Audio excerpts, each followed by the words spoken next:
All right. Good morning.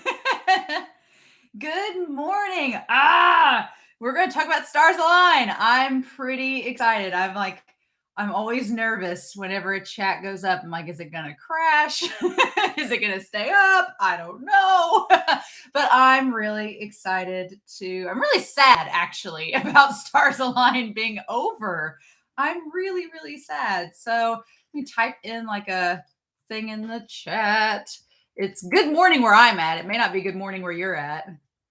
So it'd be like good morning, evening, what have you.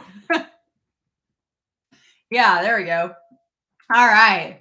So, man, as per usual, I always want to do an end of series live stream to talk about a series ending. And Stars Align, it has ended too soon. I'm really upset about it, to be honest. We just had the last episode on Friday come out.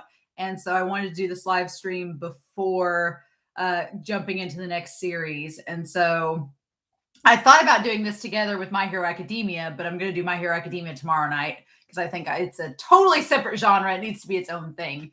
But yeah, so I want to talk about Stars Align. I want to talk about sports anime in general. I'm glad if y'all want to join and talk with me about it. I feel like Stars Align, geez, I don't think I've watched a series that I've been so frustrated, not with the show, but with the circumstances surrounding the show. I'm thinking there are some really bad anime out there that got completed. Why couldn't Stars Align? What? Why? Just why? And hello, good boy. Hi.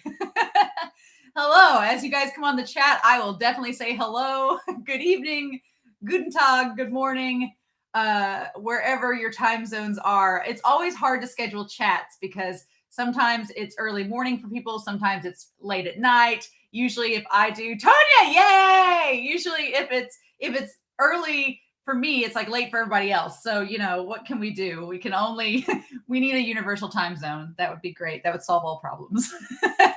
But yeah, Stars Align, done dirty. Absolutely done dirty. I am very frustrated with this show and how it ended, as I expressed in the last episode. But as y'all have noted, I guess what frustrates me the most about Stars Align, and hello to everybody joining the chat, but what frustrates me the most is that the creator specifically had 24 episodes in mind. And I don't think that's unreasonable. It's one season. You could do a whole season, the whole show, get it over with. And the fact that, as some of you pointed out in the comments, the fact that 3 months before it aired, they told the creator they were cutting from 24 episodes to 12, that's insanity.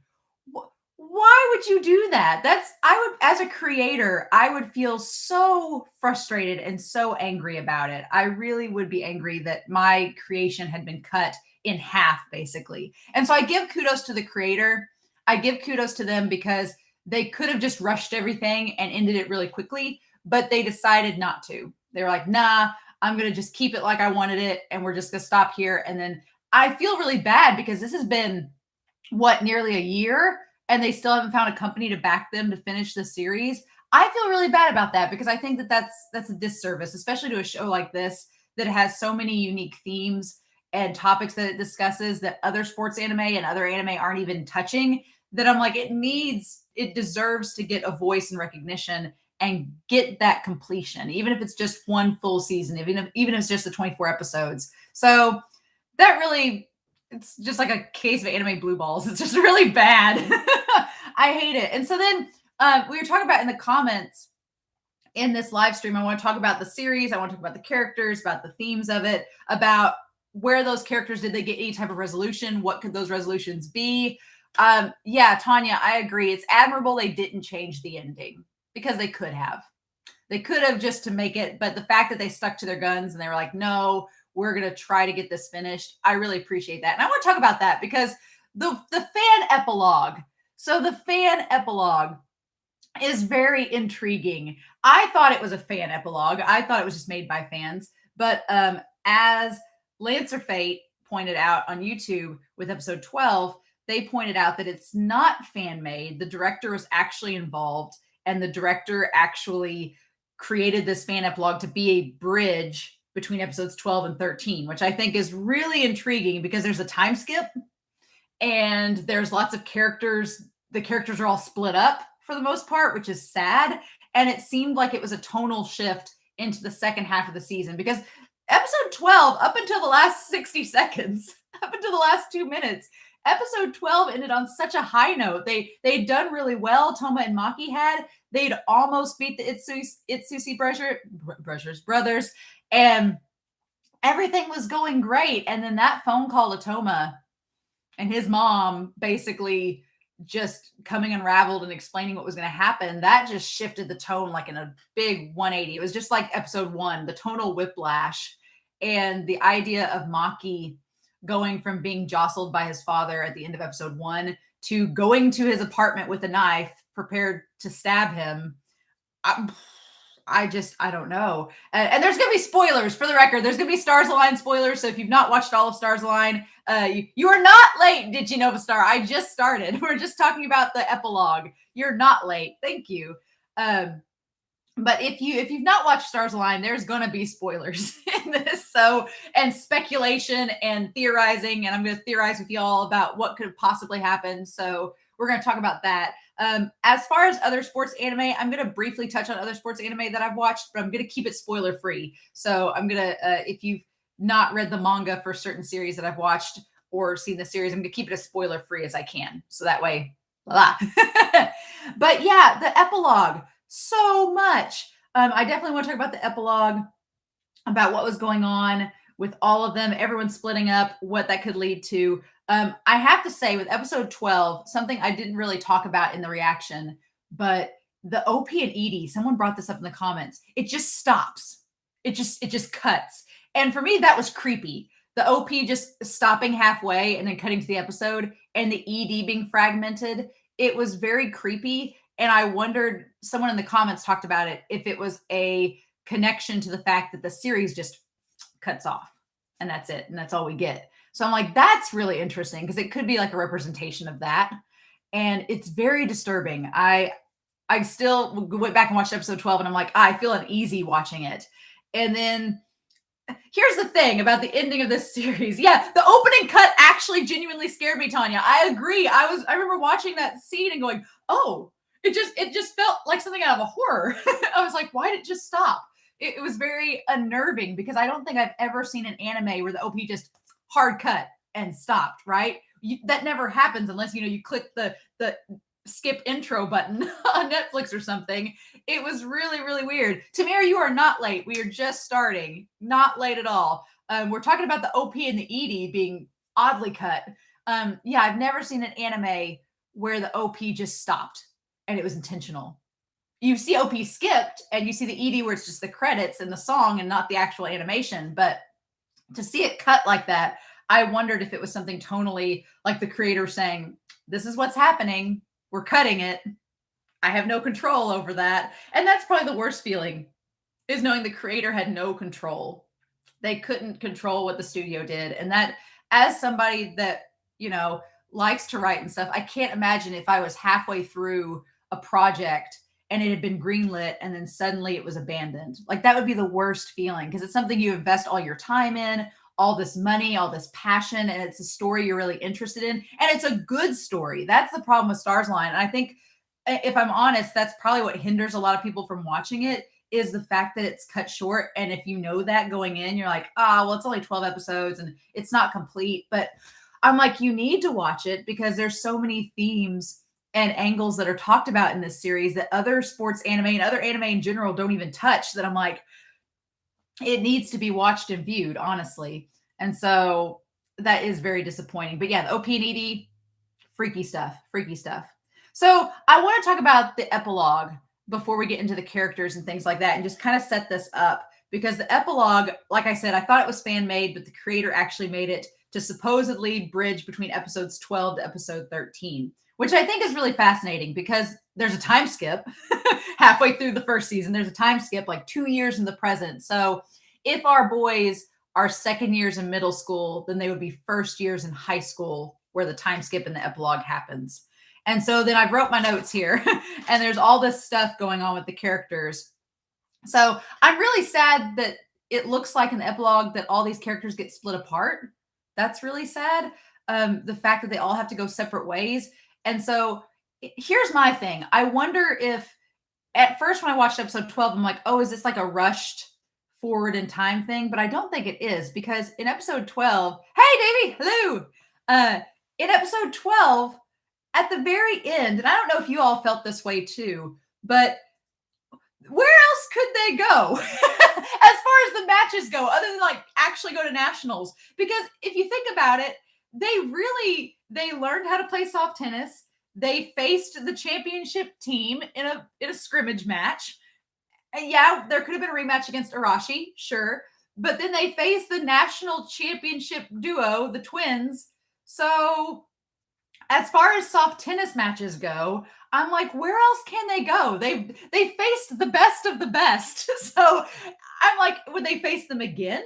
So my thought, based on the epilogue, was that there was going to be a shift, that we spent the whole first half of the season learning about soft tennis, learning about the sport, having these matches. So it's technically a sports anime.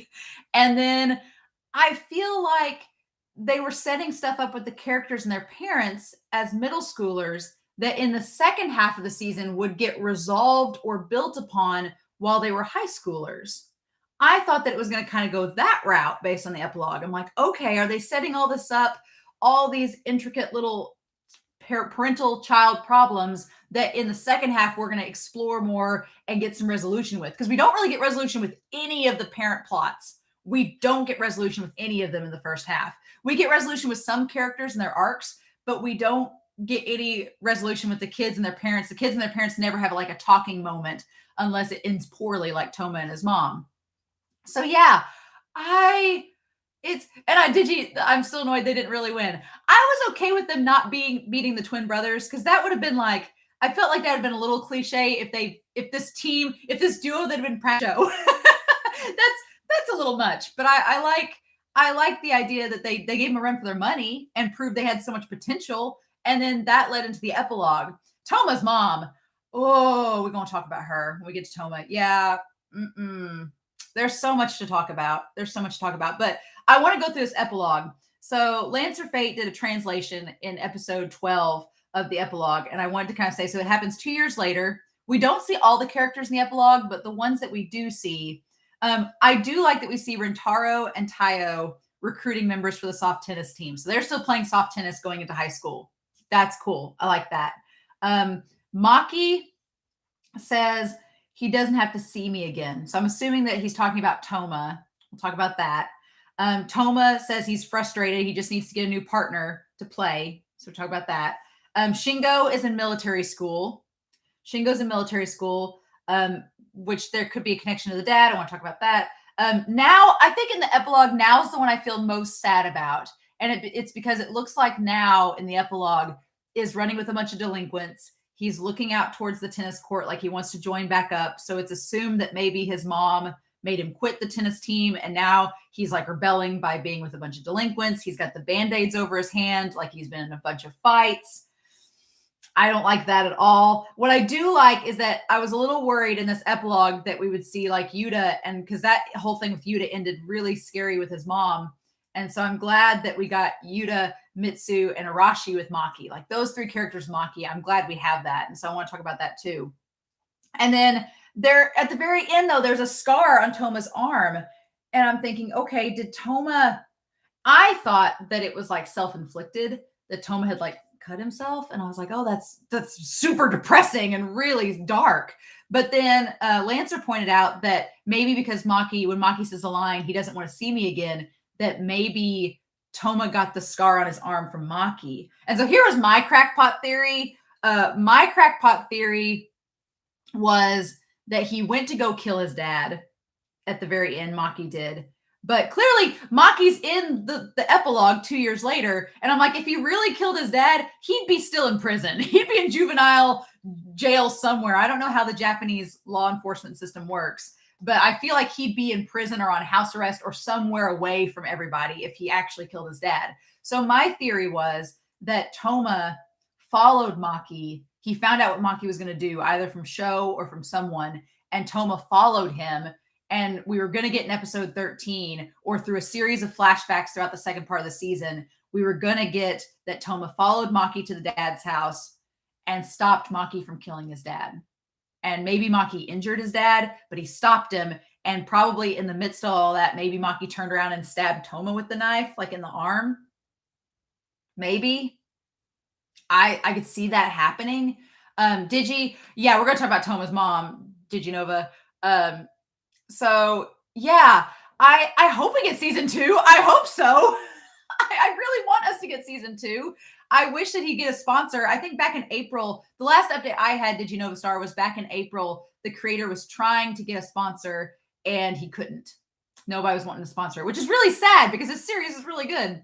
Tanya, I'm glad you had that theory too. But yeah, I think that maybe Toma tried to stop Maki in the moment because it would parallel really well to when Maki's dad confronted Toma and Maki and was like, I'll kill you. And they were like, we'll kill you. So it'd be a cool parallel back to that moment when Maki was serious, like, yes, I will. And Toma's like, and Toma tries to stop him. And that's when he gets stabbed. And so Maki thinks, going into this epilogue, Maki thinks that Toma doesn't want to talk to him anymore because of that, which I don't necessarily think that would be true. I think Toma would still want to talk about him because Toma would care about Maki. So there's that. But yeah, so that was the epilogue that we got that would technically is supposed to bridge between episode 12 and 13.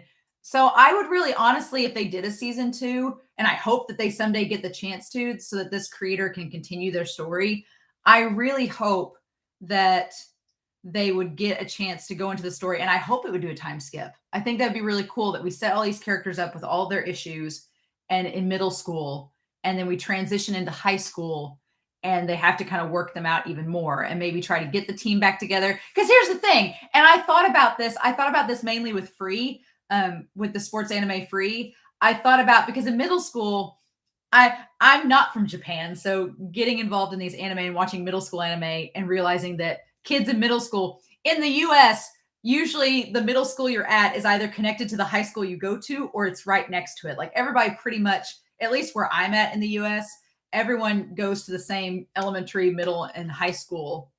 And it's all in the same location. You don't swap around to different cities unless your family physically moves or a parent gets a job at another school or something like that happens. Like there are circumstances where students do change schools, but it's not common. Whereas I feel like in Japan, you may go to this one middle school, but then you may transfer to a high school, that is totally separate to what your friend in middle school did. So that's really sad that these guys get all split up. It seems like Toma went with his dad in the epilogue to a different high school because the mom said that she was going to divorce them and stick Toma with the dad. So that's what I feel like happened there. But it's sad because it's like, oh, these characters are all split up now. And so I figured the second season would focus on what they all did after that. So that would be really neat. So I have down here, I want to talk about the characters individually, their dilemma, and the resolution that we possibly get in the epilogue or that's kind of hinted at, because there's not a lot of plot threads that are resolved in this series.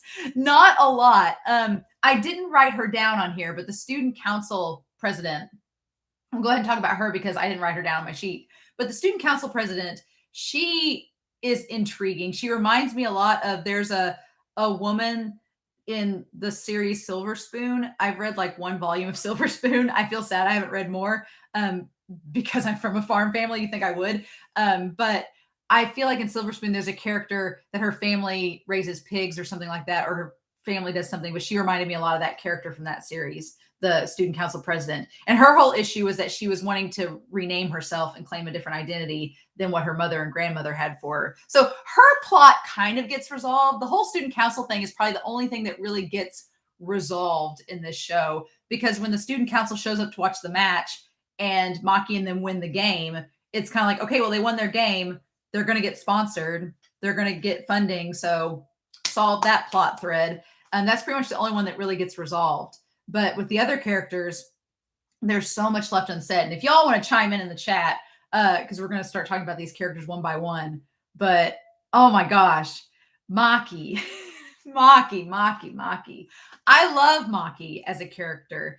He's one of those protagonists, him and Toma, that they're so interesting. And I think that's the main thing I was really frustrated with this season was that we don't get resolution with Maki at all. And we get set up with this cliffhanger of him and his father that's like, well, what's going to happen? Is he going to kill his dad? It felt, and you guys will have to chime in too in the chat. It felt a little out of character, but we don't know the circumstance of what happened to his mom. We don't know what happened to his mother because he shows up at the very end. The money's gone. So we assume the dad came there to get the money, but we don't know what happened to the mother. If something happened to Sho, we don't know. We don't know if something happened to the mom. We just see the money's gone and Maki knows that the dad came back and met Sho. So I felt like because we don't know what happened, if the mom was seriously hurt by him, then yeah, that would explain why Maki was acting that way. But it's like we just went from a really happy game of him and Toma like hugging and cheering with the team and having this wholesome, heartfelt moment to 2 minutes later, Maki contemplating murder. It's like, and I get it. A lot of people, I think a lot of people in the comments were like, well, he's a middle schooler. But Maki's one thing is he has a lot of resolve. Maki, when he sets his mind to something, he does it and he does it. So, and there was a broken cup. Yeah. So is that kind of representation? Did you know, Star? I wondered if that was representation that the mom had been hurt. Yeah. Goatus. Hello, Goatus. Yeah. How could they get screwed over like this? I don't know either. But yeah, that's the problem, Tanya. If we knew what happened to the mom, it would be easier to say if Maki was out of character or not. That's the one crux. And that's the one thing I wish they'd given us, like just one more image. They didn't have to come out and tell us. With the broken cup, I agree with Diginova Star. With the broken cup, it's implied that something bad happened. But I feel like there needed to be one more thing because Sho didn't act. I mean, Sho acted like something was wrong, but I feel like if something really bad happened, then Sho would have been like, hey, we need to go to the hospital. We need to go right now. We need to leave. And then Maki could have looked down and saw the money was gone and been like, put 2 and 2 together because Maki's really smart. So I felt like Sho being nonchalant like they were was kind of, that was off-putting because of like, if there was something serious that had happened, you'd think that Sho would have been more responsive about it or, hey, or it would have been like, Maki, you need to sit down. We need to talk about this. Like, you know, something along those lines to kind of justify why, yeah, Sho was way too calm. That's the thing. That's what threw me off because I was like, I don't know. And then we saw him go and get the knife and I was like, are we really doing this? And then, yeah. Sho, I just wanted, it's like, Sho, tell me more about why'd you make Sho so calm? I needed to know more with that. But yeah, Maki's such a good character. Is there a manga? Did you know, Star? Because I didn't know if this was based off of anything. I thought it was just like a direct creation. If there's a manga that this is based off of, or if there's going to be a manga, I want to read it like right now. If there's going to be a manga, I would read it in a heartbeat. You know what? If they don't make a show, have somebody create a manga. And didn't they do that with Skate? Didn't we do that with Skate the Infinity? Didn't they create a manga spinoff after the show came out? Can they do that? I just want that. That would solve the problem. Like, okay, fine. You don't want to make an animation production? Cool. Here's a manga. I'll read it in a heartbeat. I would do that. Absolutely. But yeah, Maki is just such a dynamic character. He's so smart. Man. And then we get such a sense of Maki being self-reliant. And Maki's mother is a cinnamon roll. So if the dad hurt the mom, I would be really upset. And I'd be like, okay, Maki, I see where you're coming from. Because the mom is so supportive and kind-hearted and hardworking. And she's just trying her best with the circumstance that she's been given. And Maki, like making the food. It reminds me, I'm watching Ace of the Diamond. And we just got to the point where we learned about the character Miyuki, his backstory with his family. And so when Maki's like making the food all by himself and getting everything ready for the dad, it reminds me exactly of Miyuki, only it's with Miyuki's dad instead of Maki's mom. So it's just like a little bit of a twist, but their characters are very similar, oddly enough. Miyuki and Maki have similar characteristics as characters in their respective shows. And they kind of are foils for the other characters. Maki is a foil for Toma and Miyuki is a foil for Sawamura. So I think that's really interesting, that little connection there. But yeah, death to anyone who hurts the Cinnabon family. Yes, Maki and his mother are precious. So I don't think that Maki kills the dad because in the epilogue he's shown with Arashi and Mitsu and you. So I don't think he killed him because otherwise he wouldn't probably be around them. He'd probably be in jail for murder or at least in some kind of jailability. Again, I don't know how the Japanese law enforcement system works, but I just feel like he wouldn't just be going to high school. Whooshin, hello. I know. I scheduled this chat, and I was like, oh yeah, it's right after Bungo Stray Dogs comes out. So hopefully everybody's still watching, or just got done. But yeah, we're talking about Maki. We're on the topic of Maki and talking about him and kind of like his whole dilemma with his dad. I don't think he kills the dad because in the epilogue it looks like that he's still around, only he's in high school. But one thing I think is really interesting about the epilogue is it shows Maki and Arashi together. And we'll talk about Arashi a little bit later, but I love the idea that if Maki kept playing soft tennis, him and Arashi being being partners.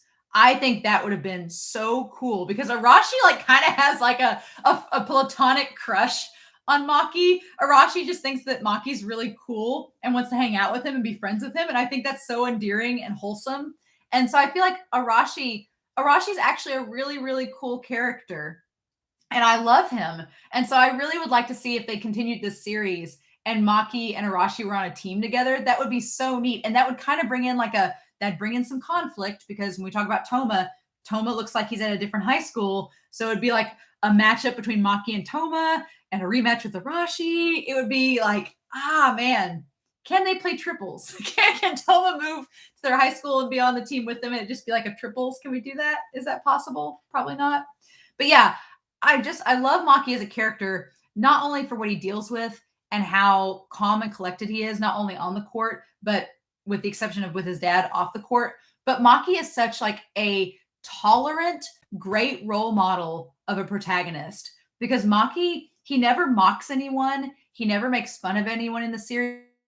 He can get like and have like little comments here and there, especially towards the beginning. But I think towards the beginning, Maki was just getting onto a team and just figuring out like how the team dynamics worked. And Maki is his father's son, and his father constantly reminds him of that. So that's in the back of his mind. So there's little jabs and side comments that Maki makes at the beginning of the series that make you think as the audience, okay, well, he's clearly taking a page from his dad. And he's clearly acting like this way because he's seen his dad. He's modeling that behavior because these are middle school kids. And then as the series goes on and Maki is more of himself, it's like, okay, no, this is how Maki really is. The other stuff before was just like his dad projecting onto him. And this is how he truly is, especially with Yuta. Like the idea that Maki and Itsuki, he's so tolerant and accepting and open-minded that it's just, he's a great character. I'm like, yeah, the apple never falls far from the tree. It's sad, but what I like about it is that Maki's not just his father's son. He's also his mother's son. And his mother is a kind, warm-hearted person who's hardworking. And I like to think that Maki gets more from her than he does his dad. So, but yeah, I really hope if they do a season 2, if they eventually do a season 2, I would love to see Arashi and Maki as partners. That dynamic would be amazing. I would love that because Arashi's whole thing is kind of like Toma. He's not had the perfect partner. Arashi's not had that perfect competitive partner. And I think Maki could be that for him. And then he'd just make Maki make him noodles all day. He would just make fried noodles for Arashi. And Arashi would have to run extra hard so he didn't gain weight. Like that would be the whole thing. Yeah. Oh my gosh. That would be so great. I want to see it now because like I said, when we talk about Arashi, I absolutely love his character. So I would want to see that. And I like that Mitsu and Yuta are still around Maki in the epilogue because that was the one thing. We'll talk about Yuta, but I was really worried in the epilogue when they started showing us the like negative things happening to these characters. I was like, oh my God, what's happened to Yuta? And he's with Mitsu and Maki and Arashi. And I'm like, okay, Yuta's still in like a good friend circle. He's still in a good, safe environment. Okay. Because I like want to protect Yuta with all of my soul. And then Mitsu, we'll talk about her, but her being with them too. I like the idea that these characters are all still together and in the epilogue, and they seem to be supporting one another. Like I was like breathing a sigh of relief of that because the other parts of the epilogue, I'm like, especially with Toma. I want to talk about Toma. Toma is such an intriguing character because he's kind of like Maki too. On the surface, he seems one way, but then I just, oh, thank you. Thank you. Popping in and out. Did you know, Star? I'll be here for a while, and if not, it's gonna get recorded, so it'll be here for posterity. No, have fun with that concert. But yeah, so Toma, with Toma's character, I always liked Toma. The whole thing where people were like, "Oh, he has anger issues." I was like, "Yeah, he does. He gets angry very easily." But my whole thing throughout this entire series was that they're middle schoolers. They're like they have raging hormones. They're gonna get like frustrated and lash out all the time because they're literal preteens. That's just how they are. So when people were like, "Oh, Toma has an extreme anger issue," I never really saw Toma as having a big anger problem in this series, and maybe we were going to get flashbacks to that, or maybe in the second part of the season we were going to see him as a high schooler have that flare up more often, especially since Maki's not there to kind of help ground him and be an anchor. Maybe that was going to be the case, but I never got the impression that Toma was like having all these, he's because some of the middle school kids were like, "Oh, he's so dangerous." I'm like, he literally just defends Yuta and defends his friends. And maybe grabs a person once or twice, but I'm like, I've seen anime where high schoolers and middle schoolers were much more aggressive. And I'm looking at you, Slam Dunk. I'm looking at you, like much more aggressive, like literal delinquents. And people were like, eh. So yeah, it is hard. Wushin, I kept wondering the whole time. I kept reminding myself they were middle schoolers. I kept being like, "Oh yeah, these kids aren't in high school. They're just in middle school." So it's definitely, I think it helped. A lot of people were commenting on this series being kind of melodramatic. And I want to talk about that when we get to the themes. But I think that a big part of it too is that they are middle school kids, and middle school is melodramatic. It just is. Like, it's just like puberty and hormones, and you think everything's the end of the world. And yeah, they're basically babies, just slowly whittling towards adulthood. And it's like, okay, yeah, it's going to be melodramatic. So I thought it fit the tone actually pretty well. I thought that was fine. But Toma's whole issue, his mom, and Digi Novastar brought it up with the mom that, oh my gosh, she's just, I wondered, someone brought it up at the very, very beginning of the series when we were watching. Someone in the comments brought up the idea that maybe she suffers from postpartum depression, and maybe she does. It's just, okay, so Tokyo Revengers, I've not watched Tokyo Revengers yet, but I didn't know they were middle schoolers. Interesting. But yeah, with Toma's mom, that some people were saying that maybe it was postpartum depression. We don't really get to know. I thought after watching this series that it could have been that Toma reminds her a lot of her own husband. I felt that there was a connection between Toma and Now. And Goddess, it's amazing, Goddess, that you're saying that Toma and Now are your favorite characters and have mommy issues. I'm glad you brought that up, because that's exactly what I was about to say. The idea that I think Toma and Now, both of these two characters, remind their mothers of their fathers. And so of their husbands, the mom's husbands. And I think in Toma's case, it seems like with both Toma and Now's mothers, that the fathers are not present in the household. They're either like workaholics, they're always out on a job, they're away from the home. And so there's that disconnect. There's that disconnect in that relationship. And I felt like with Toma and his character, that he reminded his mother of his dad a lot, and she resented that because Toma and Ryoma do not look alike at all. They look like brothers, but they don't look similar. So that was my theory, was that she just couldn't stand Toma because he reminded her of her husband, and she didn't. Then when she gets the divorce, it's like, okay, she got the divorce with Toma and with Toma's dad, and send Toma away with him, being like, "You two remind me of something I don't like. I'm getting you out of my life." But she was just so cruel about it. And I felt so bad for Toma in episode 12, because they had that match and they did so well. And then Toma like calls his mom to tell her. It's the opposite of Now. Now's mom's calling him 24/7 and he's ignoring her. But Toma goes out of his way to call his mom and talk to her and be like, "Look, hey, we did really well." And she's like, "Yeah, thanks. I hate you." And it's like, I'm like, oh my God, like how your son is reaching out to you. He's not back talking you. He's not being angry. And Tanya, it broke my heart too. I was like, your son is reaching out to you in the most loving way we've seen him this entire series. And for a second, I thought, oh, okay, she's going to talk to him about this and it's going to be okay. But then just steamroll you with pain. Oh my gosh. Yeah, he was celebrating this moment, Wushin. Yeah. And she just crushed him. I was so mad watching that. I was like, oh. And she could have even said, she'd been like, hey, we're getting a divorce and you're moving with your dad, and left it at that. But no, she had to put in the thing about getting him out of her life. I was like, woman, holy cow. Like I was gutted. That was just really, really sad. So in the epilogue, we get with Toma that he has gone apparently to a different high school than Maki and the others. And what I thought was interesting, and that makes sense, if his dad got divorced and maybe Toma moved to wherever the dad's place of work was, the dad got an apartment or something and Toma moved in with him and they lived in wherever city he worked at. But goddess, everyone in this series needs a therapist or 5. Yeah, this series needs some serious therapy work. Seriously. But I felt like it was cool that Toma, wherever high school he ends up going to, the Isusi brothers are there. The twins are there. And so they're like his partners, or they're like on the same team as him. I can't see the twin brothers splitting up, but they're probably on the same team as Toma. And then Toma gets another partner. And in the epilogue, it seems like Toma's just not happy.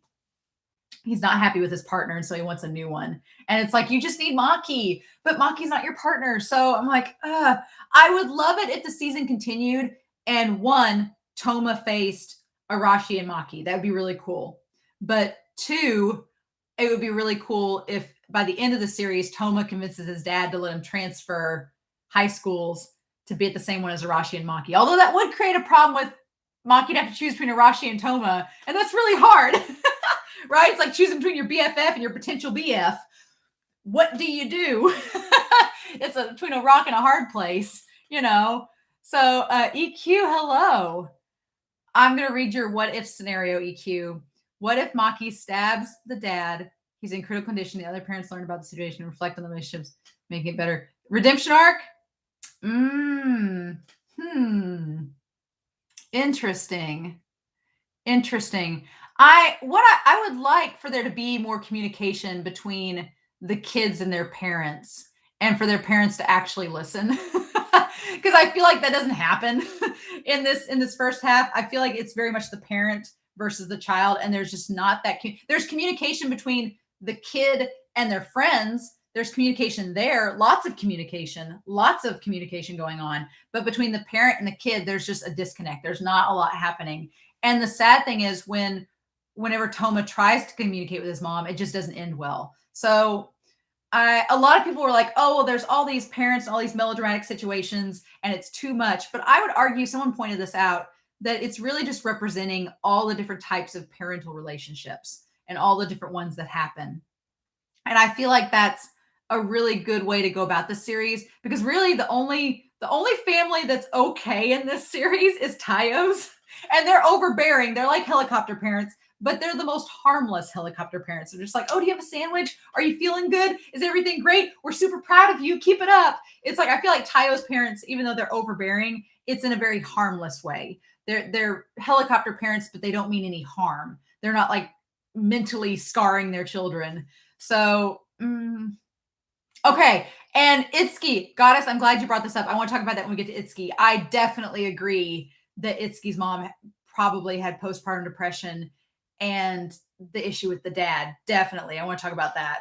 Absolutely. So let me make a note when we get to Itsuki and his mom. We're going to talk about that. But yeah, with Toma, I felt Toma was done dirty by the series. And I feel like Toma and Maki are our main 2 conflicts. So I felt like most of the series would probably be Maki dealing with the aftermath with his dad if the series moved forward, and kind of what all happened with there. And I'm glad that Maki has that friendship circle of Yu, Mitsu, and Arashi. But then I feel like on Toma's end, Toma doesn't really have that friendship circle anymore, because now he's at a different high school. And so what would be cool is if we got Toma interacting more with the twin brothers, because the whole series, the twin brothers seem to have it out for Toma. It seemed like they were constantly comparing Toma to his brother Ryoma, and saying like, oh, he's not as good of a tennis player as his national championship brother. So it would be cool if the series like picked up, if we got to see that the twins maybe idolized Ryoma. They saw him play like in the national competition and were inspired by him.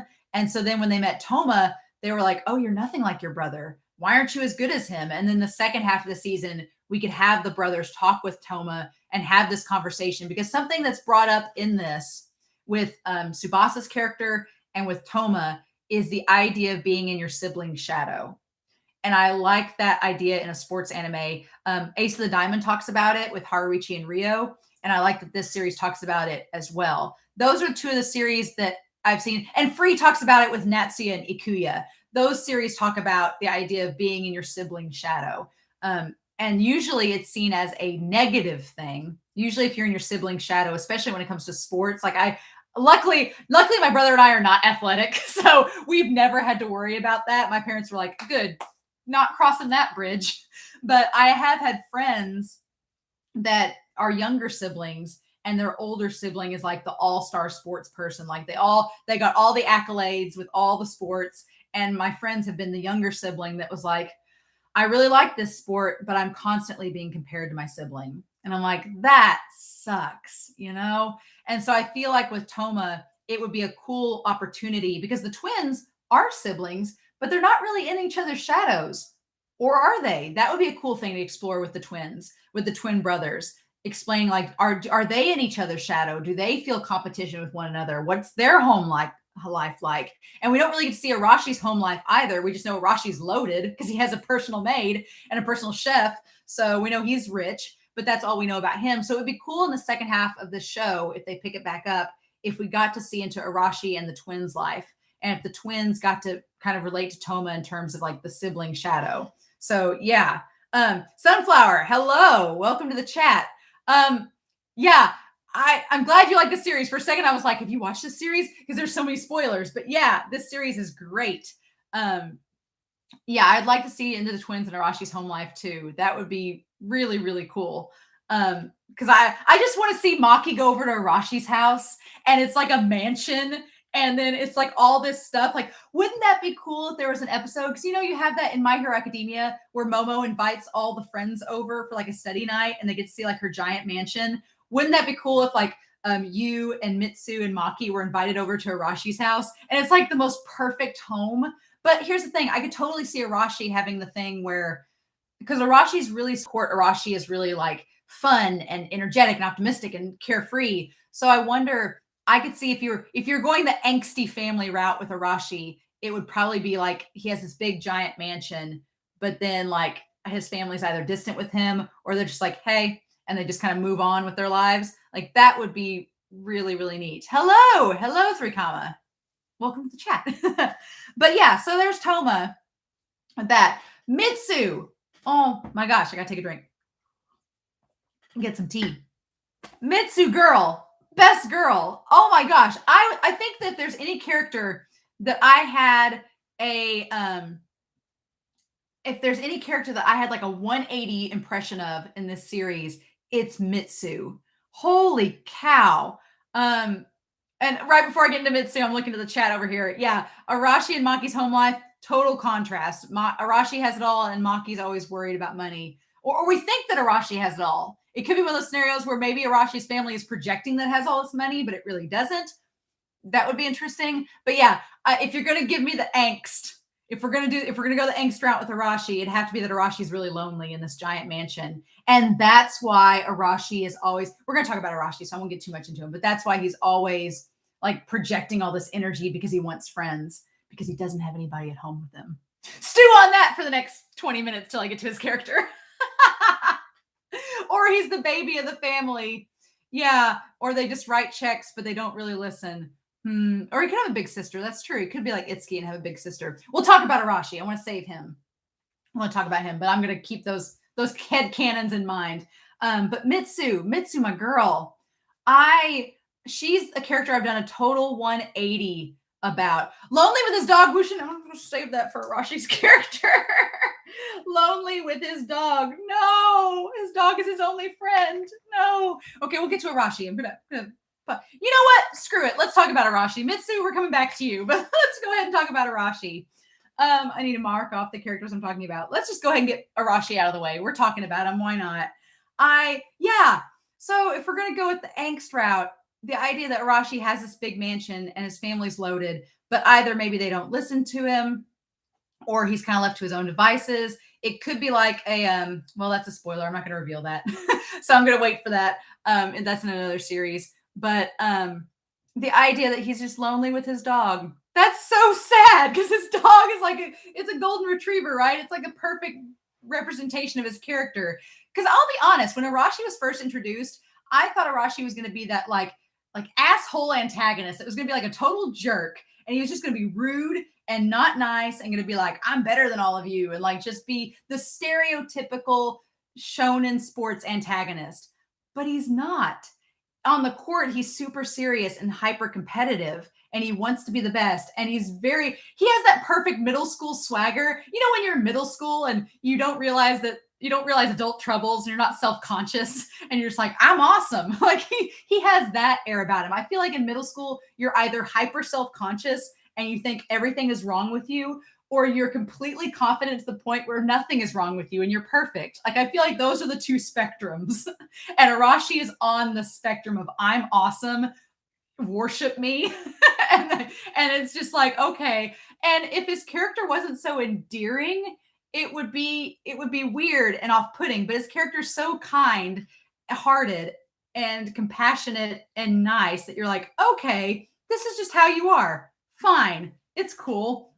But I love that about Arashi. I love how absolutely optimistic he is. He has like Bokudo energy. He's just like so optimistic all the time, but he's super competitive and he really takes an affinity to Maki. I like how he kind of goes against the trope. Like you could have him being the rich boy, having the trope of him being like, "Oh, Maki, you're poor," because Maki talks about like roaches and stuff at one point when they have that big cookout, and talking about collecting the roaches for money. And everybody just kind of like everybody slowly looks over to Maki like, "Huh, so that's how it is in your home life." Like they all just kind of give him this weird look, like nobody else does that, Maki. It's just you. But Arashi doesn't judge him. And that's what I kind of was expecting when Arashi shows up at the barbecue. I expected Arashi's character, because we don't know him at that point, we've just seen him on the court. And I expected his character to be really pushy and judgmental and kind of like a jerk, but he wasn't. He was really nice. And he was just instantly like, oh, cool, Maki, teach me how to cook. Do you know how to cook? This stuff's amazing. Like he was just so kind. And so I really hope that if we got this second season with Arashi's character, that we got to see more of him. And so, Tanya, I love the parallel between Arashi and Toma. Arashi can make friends easily, while Toma can't really get into the group. Oh my gosh, that whole discussion, that was probably my favorite part of the episode. And that like nearly had me tearing up, was Toma talking about how he can't slide into the conversation easily. Because that's so relatable. That's like, I am not, if I'm in like a big social setting, I get kind of awkward, and I'm like, I like social settings of like 3 to 5 people, because then you're just sitting there and you're all bantering back and forth and it's all very intimate, and you can kind of like, there's inside jokes and it's really funny. But you get me into a giant crowd, like for a party, and I'm like, I just gravitate towards one person and I'm like, I'm going to talk to you. And then when you're done talking to me, I'll move on to somebody else, because it's like sliding into the conversation. That's such a great way it was put. And I totally relate to Toma. I am not really an extrovert. My best friend is an extrovert, and she's like all over. She's like Arashi. She's like total optimistic, energetic. Hey, how's it going? And can like just instantly get into a banter with people. And I'm like, no. So I feel like it would be cool seeing that. It would be really cool seeing Toma and Arashi interact more in the future, and maybe Arashi helping Toma come out of his shell. That would be really cool. EQ, one of the best beach episodes. Yeah, it really was a beach episode, because it was just kind of like this nice carefree moment with all these characters. And we got to see Arashi like come together and with them and totally fit in instantly. And at first I like that Shingo and Tsubasa were like, why are you here? And then by the end of it, they're all doing the grasshopper dance together and accepting him. And he joins in the grasshopper dance and doesn't make fun of it. He doesn't judge them. He just joins in. Like, Arashi's a damn cinnamon bun, like a little spicy cinnamon bun. And I kind of love him. It's great. Yeah, introverts unite, definitely. I have to be very talkative for teaching, but then at the end of the day, I'm like, I need to regain my energy. But yeah, I definitely relate to Toma in that whole scene. And I love that Yuta, we'll talk about Yuta. I love that Yuta is so observant and instantly knew what was going on. And Yuta was like trying to talk with Toma to make sure that Toma knew he wasn't alone. That's the thing about these characters. They all come together and make sure that each other knows that they're not alone. And I kind of love that. I'm like, oh my gosh, these characters, the Nakama that they have is so wonderful. I absolutely love it. They're just like the Nakama, the friendship between these characters. It is organic and it kind of develops naturally, and I love it. It's not like it doesn't feel like false or put on. It just kind of naturally develops as the series goes on. It's great. But yeah, if I try to speak up in a group, I said the wrong. Yeah, I'm always afraid I'm going to do foot and mouth. I'm going to be like, I'm going to say something and then be like, nope, that was the bad thing to say. Shouldn't have done that. But it's too late now. No. So yeah, I really like Arashi's character, and he really grew on me. I thought he was going to be one stereotype for a shonen sports anime, and he turned out to be this completely unique character. And so, and I'm glad he kept popping up. Like when he just shows up at the game with Maki and Toma, he just pops up and he's like, "Hey, what's going on?" Because and he has a serious side to him. That's the thing. He's not totally Arashi is not totally he's not totally goofy. The part where Maki's like Maki's bribing him with the noodles, which I think is hilarious that Maki knows how to get to him. And then when he tries to get the Itsusi brothers' weakness, and Toma and Arashi like stops eating, and he's like, "Really?" He's like, "You think you're gonna beat the Itsusi brothers? Are you serious?" Like, I like that he's like, don't underestimate the hard work that somebody's put in, because Arashi has played soft tennis for a while, it seems, and he's put in all this work and is super competitive about it. And he's like, you don't just walk in and face the national champions and think you're just going to win and think that a strategy I'm going to give you to cheat is going to win. It's like, no. And I like that side of him. I like that he can be serious. And I think there's so much potential with his character that I really wish we had seen more of him in this series. So if the series gets to continue, I hope they do more with Arashi, because I'm really glad they showed him in the epilogue. I want more with him. But yeah, okay. Back to Mitsu. Get back to her. Best girl. In the first couple episodes, I was really thrown off by Mitsu because I thought her character was so negative, and it was kind of off-putting at first because of how negative and grumpy she was. And she was just so apathetic that I was like, what are they going to do with her? Because she seemed right off the bat like a contrast to Maki and Toma. Maki and Toma seemed super engaged with soft tennis and super gung-ho about the idea of doing it. I mean, Maki mainly for the money at the beginning because it was a bet, which I like that kind of evolves. I like that scenario kind of evolves over time in the series, that it starts out as a bet for Maki to play, and then it slowly transitions to Maki playing for fun and getting enjoyment out of it, and him being like, oh, I don't even care about the money now. I just want to keep playing. Like, I love that evolution in the series. But when Mitsu started out being Maki's room apartment mate, living in the same apartment complex, I was really curious where her character was going to go. And what I liked that this show did with her is that they show a character slowly warming up to not only being around other people and making friends, but becoming passionate about something, even if you're not directly involved in it, becoming passionate about it. And especially her and her artwork. Like that episode 8, that episode gutted me from the moment that her and Taki were having that conversation about her artwork, because I totally relate to that. There's a short story by the creator of Chainsaw Man called Look Back, and I want to do a soapbox about it eventually. It's probably going to be like December by the time I get to it, because I have other projects I want to work on, but I eventually want to talk about Look Back. But there's, in that one shot, there is a moment. One of the themes of Look Back is the idea that you think you're really good at something. It's like the small fish it's like the big fish in the small pond. And then when you get to the bigger pond and there's more fish, you kind of realize that there's other people better than you. And it's okay. The point is, it's okay, because art is subjective. Artwork is subjective. Something that you think is bad, others will think is great. And something that you think is amazing, other people are going to be like, eh. So art is such a subjective thing. And I really connected with Mitsu when she was talking about her artwork and how people criticize it and how people like try to push her in one certain direction with what she does. And then I love that she just takes ownership of her skills and what she loves doing. And by the end of the series, starts doing all the sketches of all them playing soft tennis. And when she put that defining moment, there were a couple defining moments for her.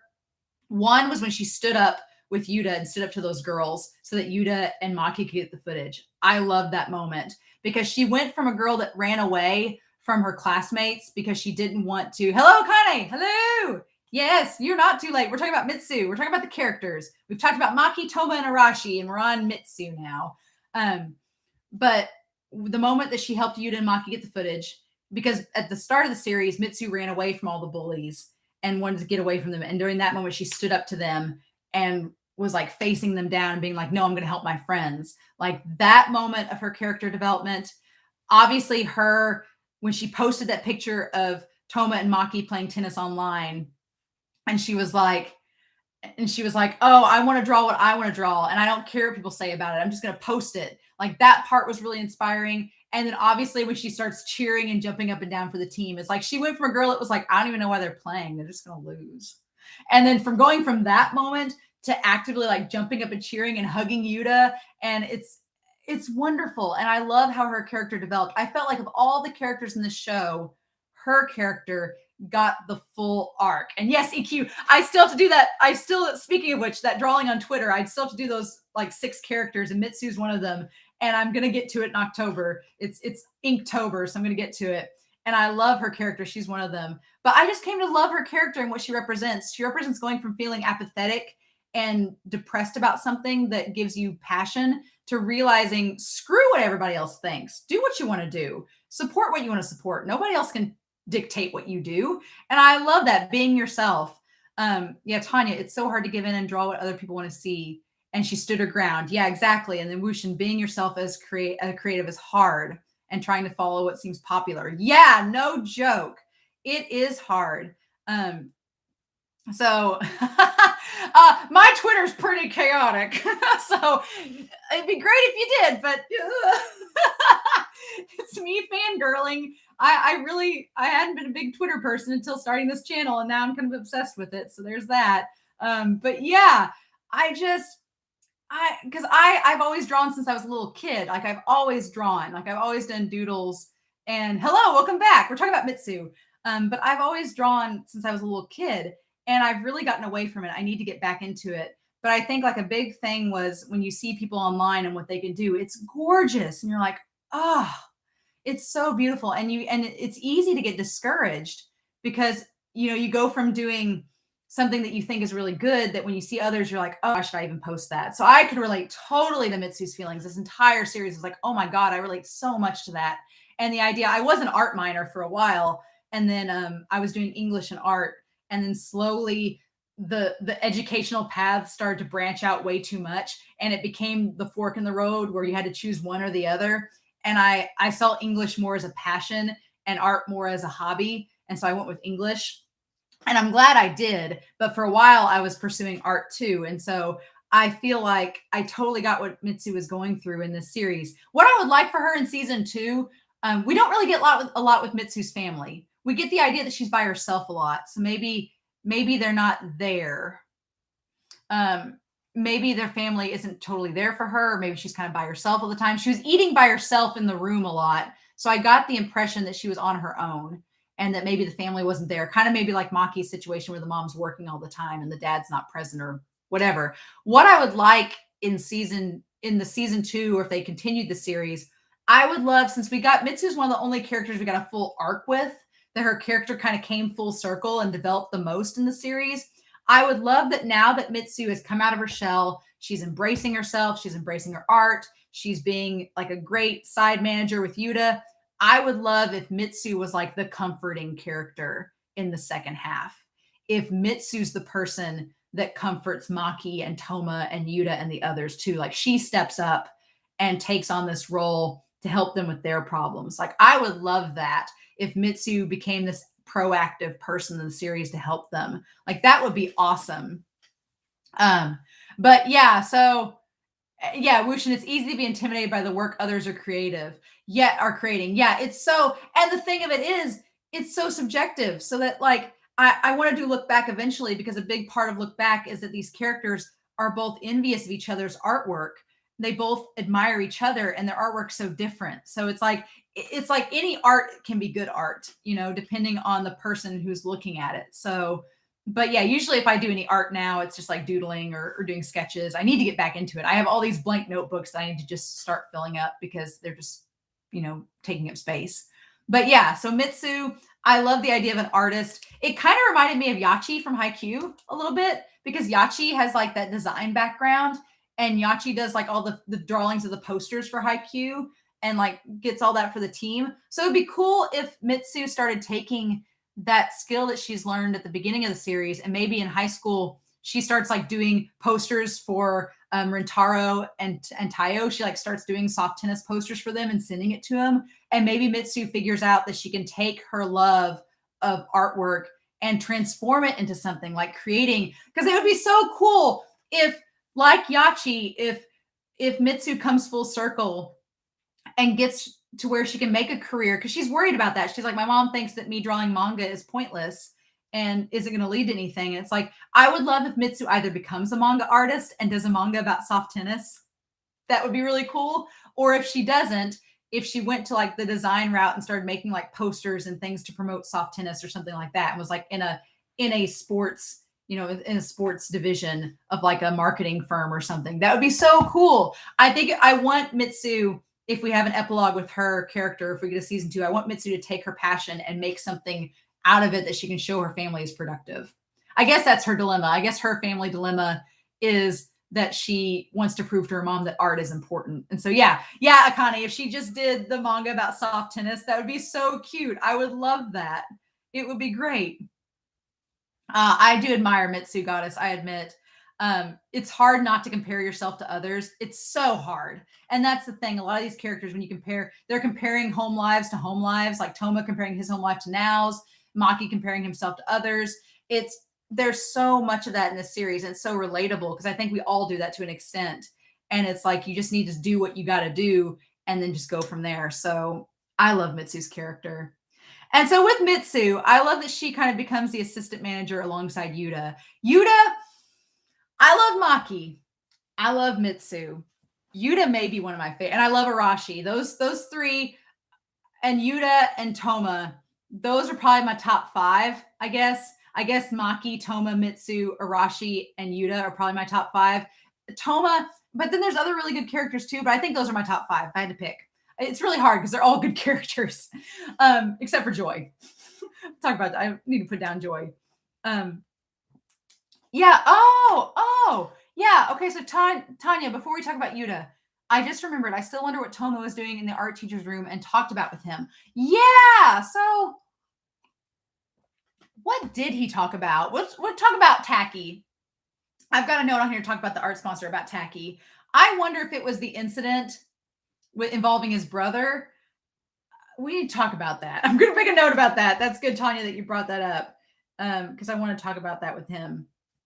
But Yuta, oh my God, Yuta, I love his character. I love from the start of the series, Yuta being a support and I like that Yuta wasn't a like former player that couldn't make the cut or whatever. He just literally just wants to help. We established early on in the series, or Maki makes the comment that Yuta likes Toma. I can see it. I can see it throughout this series of Yuta liking Toma. I'm totally okay with it. I'm a multi-shipper. And plus, these are middle schoolers. Shipping's weird in this show because they're middle schoolers. So I'm very hesitant to ship. I talked about this in the Shingo and Tsubasa episode. I'm very hesitant to ship because they are middle schoolers, and that's just kind of weird. But I'm like, if they graduated high school later on and still maintained their friendships, then I would probably ship Maki and Toma. I would ship Tsubasa and Shingo. I would probably ship Toma and Yuta too, because I'm a multi-shipper and that's just how I roll. Unless there's like an OTP and then we do what we got to do. But what I like about Yuta is that Yuta's storyline is probably my favorite in the whole show. The idea of embracing who you are and embracing your identity, finding your identity. And that whole conversation with Maki about why we exist. I'm like getting emotional just thinking about it. I like cried my eyes out at that scene, because it's so relatable, finding who you are and relating to others who are finding who they are. It's like, I like tear up just thinking about it. That theme of identity and compassion and tolerance and understanding. And I love that it's Maki that talked about him, because Maki has that experience. I think that's the big thing, is that if you're open-minded and you get around a diverse group of people, you see all these different perspectives. That's the problem with closed-minded versus open-minded mentalities, is that when you're only around a limited number of people and it's not diverse, you don't get to experience what it's like for those other people in their lives. And so, like, speaking of sports anime, like I read Real, the manga by Inoue. My best friend has a physical disability. And so, but for her, it's never been a thing. Like she was born with it, and she's always been like, and I met her through college and we worked together. And so she was always like, I don't ever feel bad about myself. It's just something that's part of me. I just have to work through it. It's just what it is. I'm not going to wallow in self pity or feel bad about myself. I'm just going to move on with my life and act like a normal person. And that's the idea of making it normalcy, that it's normal, that the diversity that we experience and the diversity that these characters experience is normal. There's nothing abnormal about it. And the idea that Maki treats Yuta no different than anybody else, treats Itsuki no different than anybody else, despite what they've gone through, is beautiful. And it's so kind. And I love that theme of it, that Yuta, I love the idea of Yuta researching, finding out about themselves. How supportive Yuta's sisters are. Like Yuta's sisters are instantly supportive of him. They help him like find the outfits and get the makeup and dress up.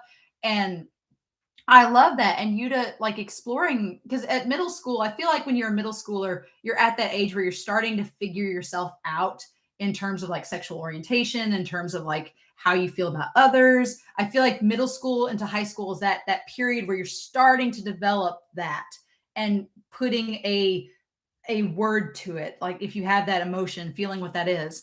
And so I feel like Yuta is in that important phase of their life, and they're starting to come to grips with the idea that like, yeah, this may be how I am. I don't know how to word it. So I've been researching it.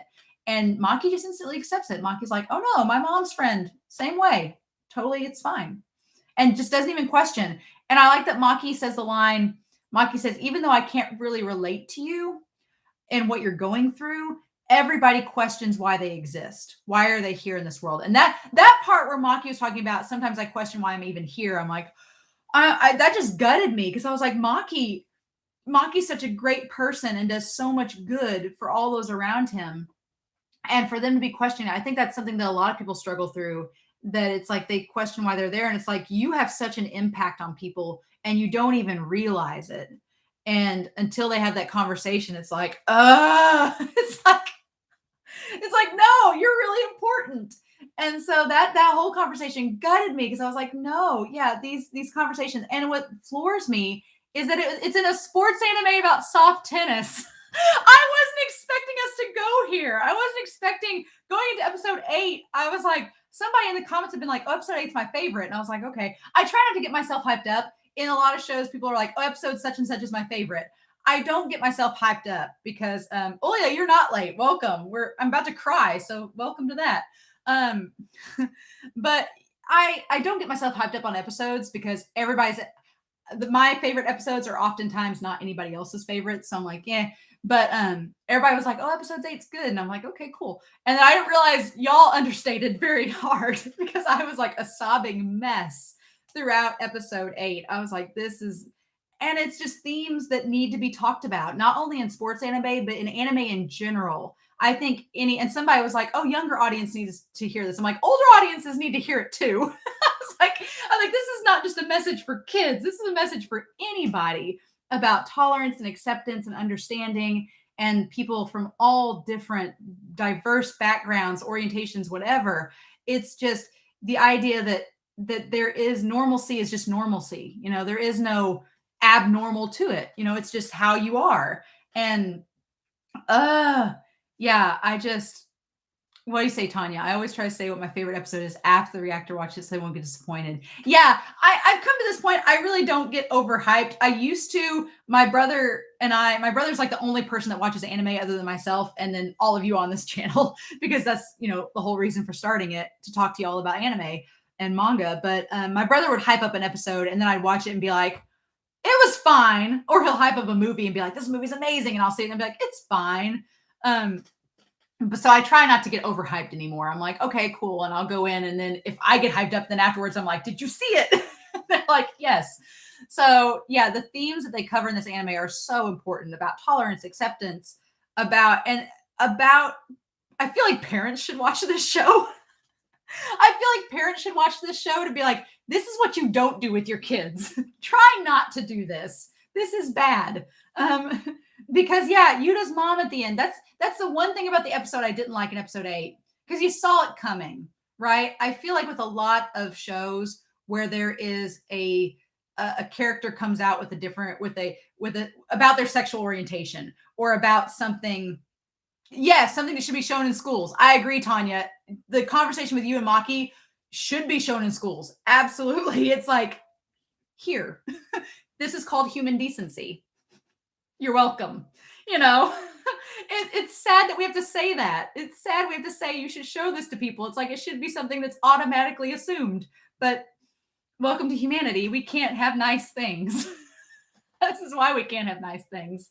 But yeah, I feel like with this show that, especially with like Yuta's character, this episode was doing really good. And I feel like most of the time with anime, if they're going to cover any ground or topic that's slightly controversial, like sexual orientation, there's always the big drama of the parent having an issue with it. And it's a big deal, which is why I was really happy with Maki. His mom's totally accepting because the mom's best friend show is someone that's part of that diverse group. And so she doesn't have an issue with any of it, because I feel like if Maki told his mother that he liked Toma or liked Yuta, she'd be like, okay, cool, great, awesome. And we see that kind of with other shows like Given. In the anime Given, Mafuyu's mother's accepting of him and Yuki's relationship. So it's like, okay, cool. There are parents that are accepting and open-minded and totally cool with their child's decision. But then I feel like with a lot of shows, they do the stereotypical, the parent has a problem and the parent's going to be overbearing about this. And at the end of episode 8 with Yuta, we start to see that with the mom. And I'm like, dude, lady, your sisters are so accepting of your daughters are accepting of your son and their choices. Why can't you be too? Yeah. So, yeah, it's just, that scene was so sad, Akane. I agree. It's so sad. It's so disappointing. And I do like the fact that the series shows Yuta after that episode. At the end of episode 8, when there's that moment with Yuta and his mom, I was really worried that it was going to go down a very dark path and that we backtrack from everything that we just established with Maki. But that doesn't end up being the case. Luckily, Yuta ends up being a supportive, reliable, hugging and everything. So I'm glad that it didn't seem to affect Yuta that much on the outside with his teammates. But then it's sad because you think, well, Yuta's dealing with that at home. And then it's still in the back of your mind being like, that's still a thing. So I hope if the series continued that we would still get you with Mitsu, Maki, and Arashi. And we'd still get maybe Mitsu and Maki could help you if they choose to go that route and explore gender fluidity, or explore maybe becoming like, embracing like a feminine persona, or embracing themselves being feminine. I'm trying to figure out how to phrase that. That I would hope they'd explore that more, and you could maybe by the end of the series, dress like they want to and be who they want to. Like, I really hope that they would do something like that with Yuta's character. And it would be one thing I really loved about episode 8 was that none of the team made fun of him. None of the team used him dressing as a woman as a comedy point. I loved that. That was like him and Maki dressing up to go spy on Joy. It was part of the plan. They took it seriously, and his teammates were so supportive, and nobody made it a joke. Because you see so many times in anime and even in Western shows and in other series, it's a joke when like the male character dresses as a woman or the woman character dresses as a male, and they swap genders. It's viewed as funny or as a joke, and it's played for comedic effect. But here you have a character that is seriously questioning gender fluidity and questioning who they are. So it's not a joke. It's very much part of their character and something they treat very seriously. And I love that the team treats it seriously too. They don't. The only thing that's kind of a joke is that the former teammate sees them and tries to hit on him, and then Toma's like, back off. Like, that's the only funny part, is that Toma's like, get back, and the teammate doesn't understand what's going on. But I love that everyone acts like they take it very seriously, and they embrace Yuta very much. And we get another hint of that when the track team comes in and they're talking about like all this like macho chauvinism and like masculinity and stuff in the locker room, and they stick up for Yuta there too. So again, best boys on this soft tennis team, treating each other with respect. Best friend Nakama, the power of Nakama. I absolutely love it. I'm like, it's just, I love Yuta's character and I love what they represent. Toma being protective. Toma's been protective of Yuta since episode 1, which I really like. Again, if down the road past high school, I'd either ship Maki and Toma or Yuta and Toma. Either way would be totally fine with it. So, all right. I've said my piece with Toma, and hopefully I won't cry. But that episode, that gets me every time. Yeah, the soft tennis team, it is a safe space. That's one theme about the show, is that these boys have all of this problematic elements in their lives, and they have all of these issues in their home life that can be completely relatable to anybody watching. And it shows how important a safe space is, whether it's a club, whether it's an activity, whether it's a friend. Because when we talk about Shingo and Tsubasa, we're going to talk about that. But the idea that it can be a safe space for anybody, and and you need that. You need a safe place to go to. You need a safe group of friends that you feel comfortable with and that are open-minded and accepting. And I feel like this team is a perfect representation of that. And that the banter is all very genuine, very authentic. I love that about this show. So I want to switch gears a little bit and talk about Rentaro. I had this crackpot theory going into this show. Going into episode 12, I had this crackpot theory that Rentaro's biological mom was Toma's mom. Rentaro kind of looks like Ryoma a little bit. So I had the crackpot theory that the whole conversation with Ryoma and his mother at the end of episode 11 was going to be that Rentaro is her biological son. And I thought that was going to tie into maybe why she was resentful of Toma. Maybe Toma was the younger child or the middle child, or she had to give Rentaro up for some reason because of Toma. I don't know. I'm glad that was kind of proven wrong, because it would have been really weird, especially when you consider that Toma has been the president and Rentaro's been the vice president of the tennis club this whole time. And then it comes out that they're brothers. Was it all over Twitter, Tanya? Oh my God, thank you. I feel like I'm not insane. I was like, am I the only one that thinks this? I felt like I was. I felt like that was the crackpottiest of crackpot theories. So I'm glad that I'm not the only one that thought that. Oh man, that gives me some relief. But yeah, I feel like that would have been weird, because Rentaro and Toma kind of had a little bit of a beef in the midst of the start of the season, when Toma was like, Maki was strategizing and Toma was like, look at all these strategies Maki's made. And Rentaro was like, I've got a whole notebook of strategies we're not utilizing. If you want to pay attention to those. So I feel like that would have been kind of weird. But I have a friend from high school that went through the same thing Rentaro did. I feel like we all have someone we can connect with that we know that these things have happened to, that had their biological parent want to be in their lives when they were in high school. And my friend was like, I don't know how I feel, because I've grown up, these are my parents. And now this other person's coming in, and I want to know them, but I don't think I can call them my mom or my dad, because they're not. These are my parents. And it was the same thing as Rentaro. It was his mother coming in and being a biological parent. And we don't really get resolution with that. It sounds like the mom's coming from a good place. Like in the letter or in the text message, it sounds like she's coming from a good place. And so I hope, what I like is that with Tayo and Rentaro, we see both of them in the epilogue where they're trying to recruit soft tennis members. So I like the idea that Rentaro, kept with soft tennis, is probably the captain now, because Toma's at a different high school, is probably the captain now, can use all those strategies. Tayo's with him, so he's not alone.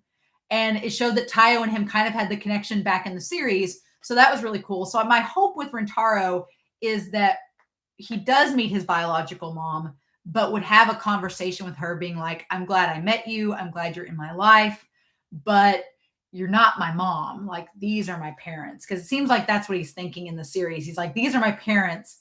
And yeah, you were my biological mom, but they've been there for me since day one. I want you in my life, but I just don't know if I can call you my mom. Like, I would want that conversation to happen. And maybe he does want to call her his mom. Maybe he's okay with having two moms. I don't know. But I feel like it was all setting up for Rentaro to have some resolution there. And then the series ends. But we see that he's in a good place, it seems, because him and Tayo are actively trying to recruit members. So it seems to be like he's doing okay. So I'm like, good. Maybe someone in this series is fine. And so, yeah, I don't have much else to say about Rentaro. That's pretty much all I have with his character. I like him being the vice captain, and I felt like there was a little bit of a Sugawara from Haikyuu comparison with Rentaro, because in Haikyuu, Sugawara is a third year and Kageyama, the first year, comes into the team, and Kageyama kind of becomes the star setter for Krasno, and Sugawara is kind of like put to the sidelines. And I felt that feeling when Rentaro had the strategy and Maki's was getting put over his. I felt like that dynamic was there. But then Rentaro seems to get over it. So And that. Speaking of Rentaro with Tayo, I had him down next because Tayo, I couldn't remember Tayo's name for the entire series until the last episode. I was like, who is this guy? What's his name again? And then we met his parents. I was like, oh, okay. Tayo has like the best set of parents out of all of them, with the exception of Maki's mom. Tayo's parents are just helicopter parents, but they're harmless. Everything's fine. I like that Tayo is there for Rentaro. And in the epilogue, they're both trying to recruit members together. I like that. There's not much to say about Tayo. He makes commentary about now, and he's there for Rentaro through most of the series. But other than that, he seems to be like the most normal, like kind of vanilla character on the team. And there's not really much else to him. It's just like he has a decent life. Things are fine. He's there to be supportive, which you need a character like that, because if all these characters were like melodramatic extra divas, it'd be too much. So you needed that levity. You need that balance. And Tayo is kind of there for balance, which I really like. So I hope that in the later series, if they end up picking this back up, I hope that we see Tayo continue to be a support for like Rentaro. And I'd really like to see Tayo and others come and help now, who's we're going to talk about next, because holy crap. Yeah, we need the little son that he is. Yeah, Tanya, we need him to be there for the other. You need supportive characters. Like it'd be great if we had a giant show of just all main character protagonists, but it'd be too much. You need flat characters along with round characters. You need side characters along with the main ones. And I feel like Tayo kind of fulfills that pretty good. But now we need to talk about now. Oh, buddy. That character in the epilogue, I was floored. The fact when y'all pointed out that the epilogue is really what the director is pushing towards and leading from episode 12 to episode 13, when we get into now, I'm worried about him. Like his character, I'm more worried about him than I am Maki or Toma, because at least with Maki, Maki has Arashi, has Mitsu, has Yuta, has those friends to support him. He probably he thinks he doesn't have Toma, but I'm like, come on. As soon as you talk to Toma, Toma's going to be all bored with you again. Come on. And then with Toma's got issues, but then Toma has like an assertiveness to him that you're like, okay, well, you'll probably push through. Maki will probably somehow reach you. I worry about Now, because I really like Now as a character. He'd probably be my number 6. If I had to put, between Toma and Now, I'm kind of conflicted, because occasionally I switch out them both, but I'm like, I like their characters a lot. But yeah, I feel so bad for Now. I really do. And at the start of the series, I honestly thought Now was going to be like a little side character, because he's the daydreamer. He's just off daydreaming. And I thought Now was just going to be like, oh, okay. Now it's just a side character that's kind of lofty and aloof, and we're not going to see much of him. He's going to be kind of like Tayo. Him and Tayo are going to be like the pair that are always last, and we just have them there for alternates, whatever. But no, we got really into Now's background, and with his mom, with his family dynamics. One thing I loved about the series, when we got into Now's home life with his mother, and she is a piece of work. She is a Karen to every extent of the word. Oh my God. And I loved in the comments that people that are not from the US are like, a Karen. I'm like, yes. Yeah. We call moms like Now's mom, we call them Karens. It's not a term of endearment at all.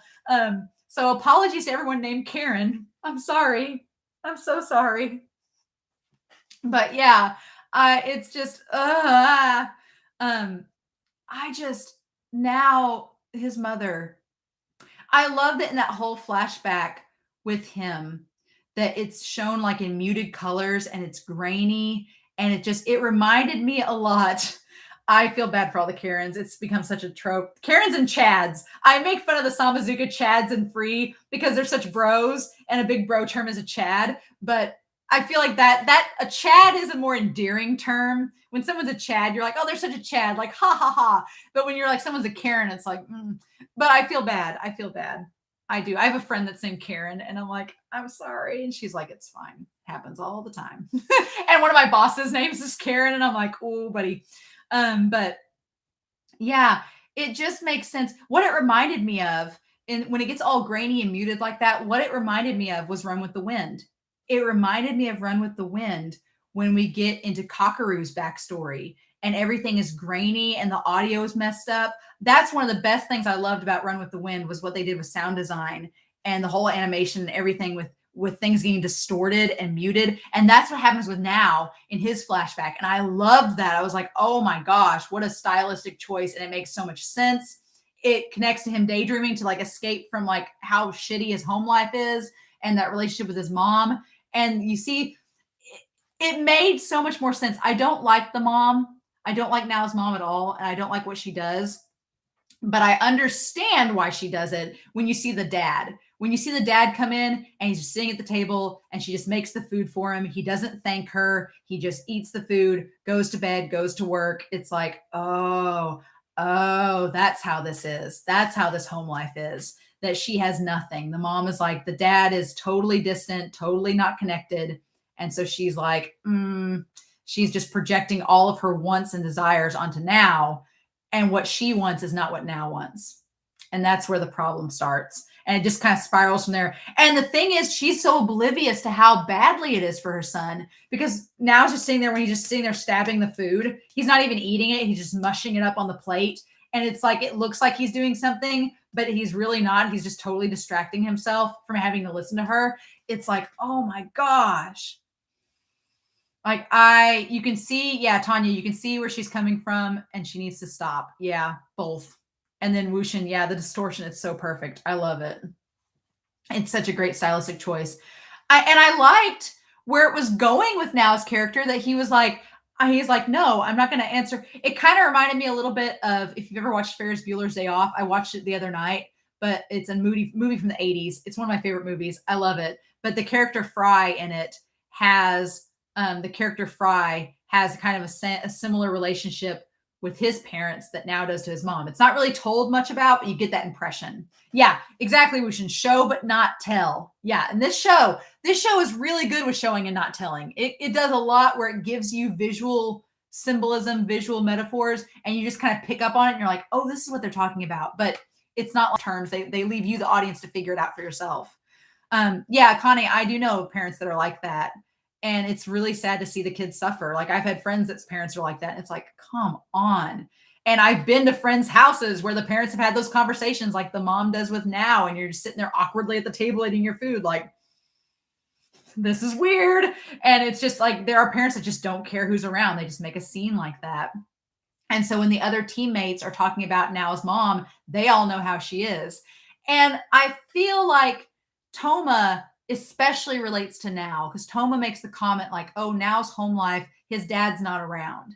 Like, Toma knows exactly what Now's going through. And except the difference is that Toma's mom just straight up hates Toma and doesn't want anything to do with him.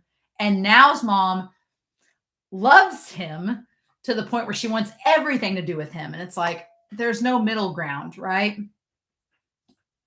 Yeah. And so Tanya, yeah, an eating disorder. I wondered that with Now too, if he had an eating disorder because he just couldn't, because we don't really even see, even in the scenes. Oh my God, that's great. You point that out. Even the scenes where they're eating together, I don't know if we see Now really eat food. I don't know if we ever see him eat. That's a really good point. What I was getting to with Now's character is the epilogue. I feel really bad for him in the epilogue, because in the epilogue, it shows him one at a different school. He's not around any of the other soft tennis players. He's with a group of delinquents. He has bandages all over his hands like he's been in a fight. And he's looking through the like chain link fence at the tennis game. Like, his mom has made him stop playing tennis. And so now he doesn't have that safe space. So what does he do? He runs off and finds the nearest group that'll take him. And it's probably this group of delinquents. And it's not good. And of course he'd be with them because that's a chance to rebel against his mom. So it's like, it's so sad.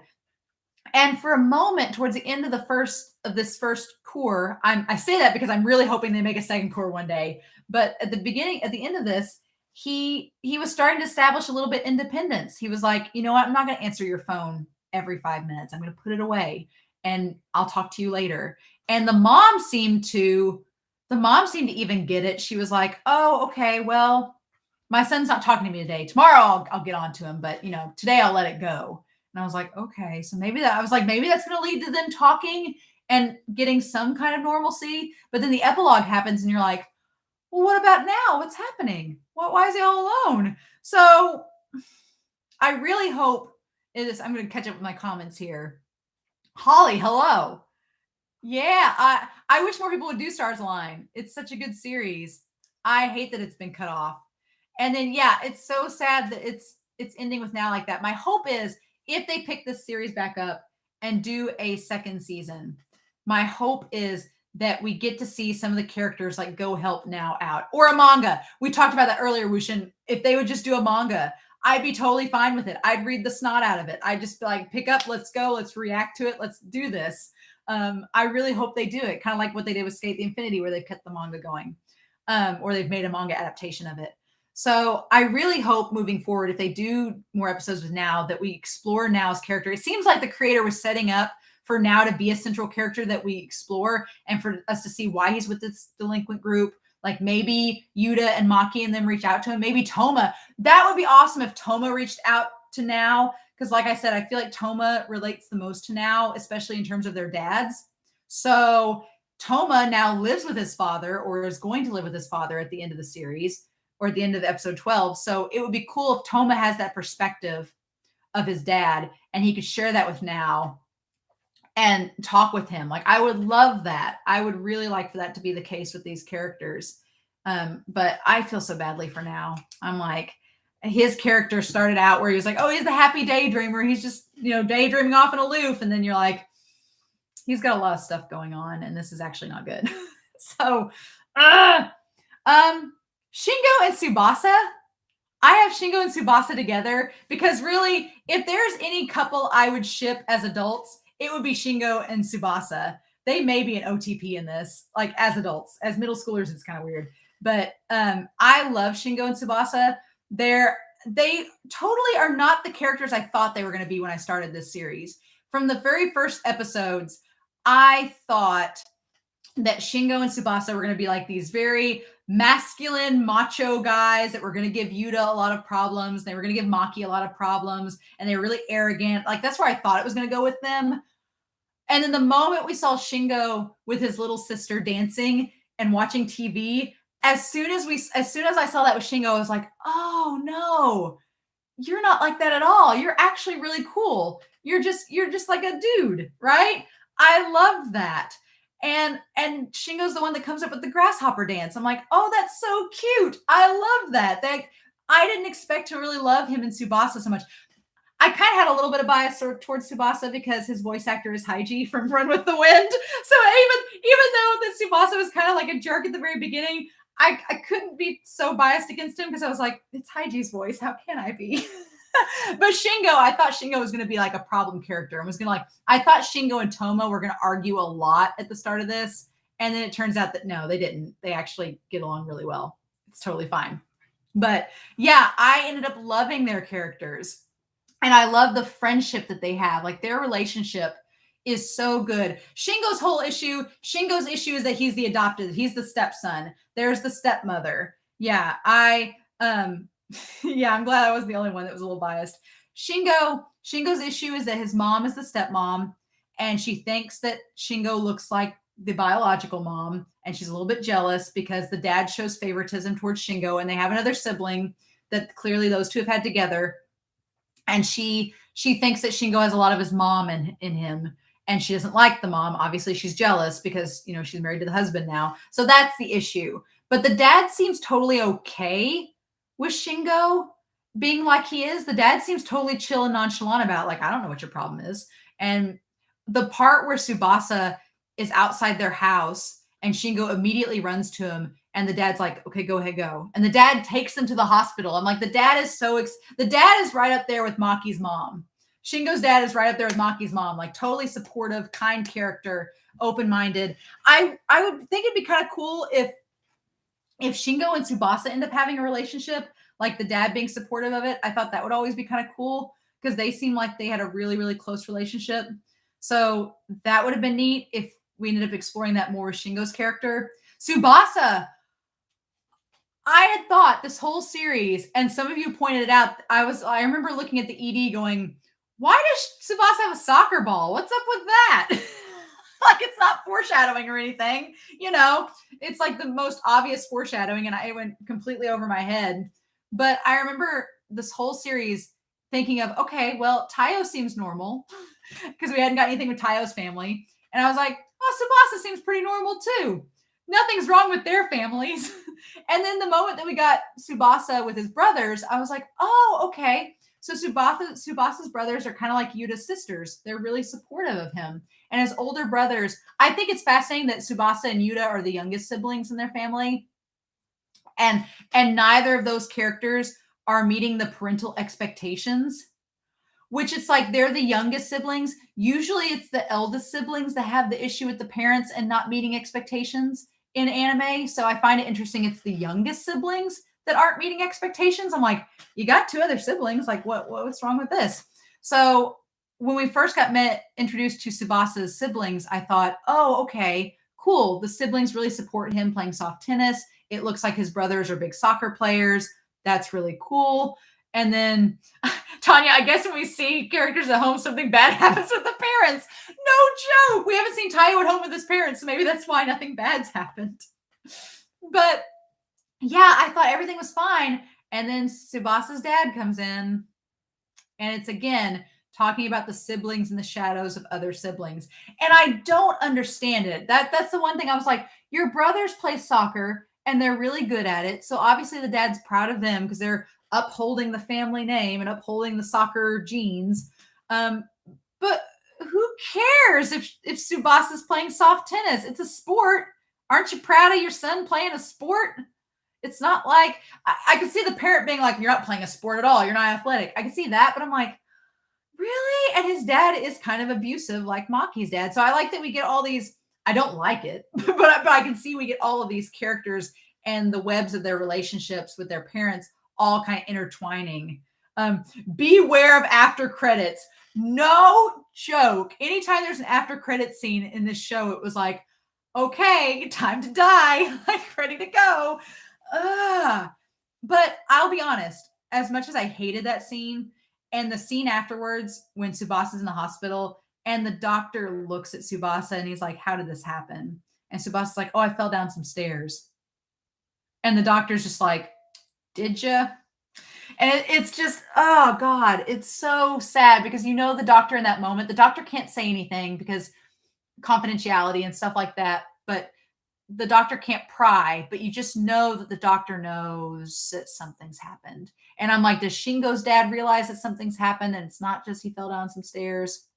And as much as I hate that scene and I hate him getting pushed by the dad, one of my favorite scenes in this entire series is the conversation between Tsubasa and Shingo in the park. That's one of my favorite scenes. It stands out to me. I always remember it rewatching. Like I've rewatched a couple episodes of this series since it's ended because I'm kind of sad it's over. And I always go back to that scene because I love the idea that Tsubasa has this conversation. He's open with Shingo. That was the thing. I don't like. It breaks my heart too, Tanya, when he says that he's stupid because his father treats him like that. It's like, no, you're not stupid. But what I love about the scene is he comes out and tells somebody. He doesn't keep it bottled in. He actually has a conversation with his best friend and says, I'm scared and I hate that this is happening.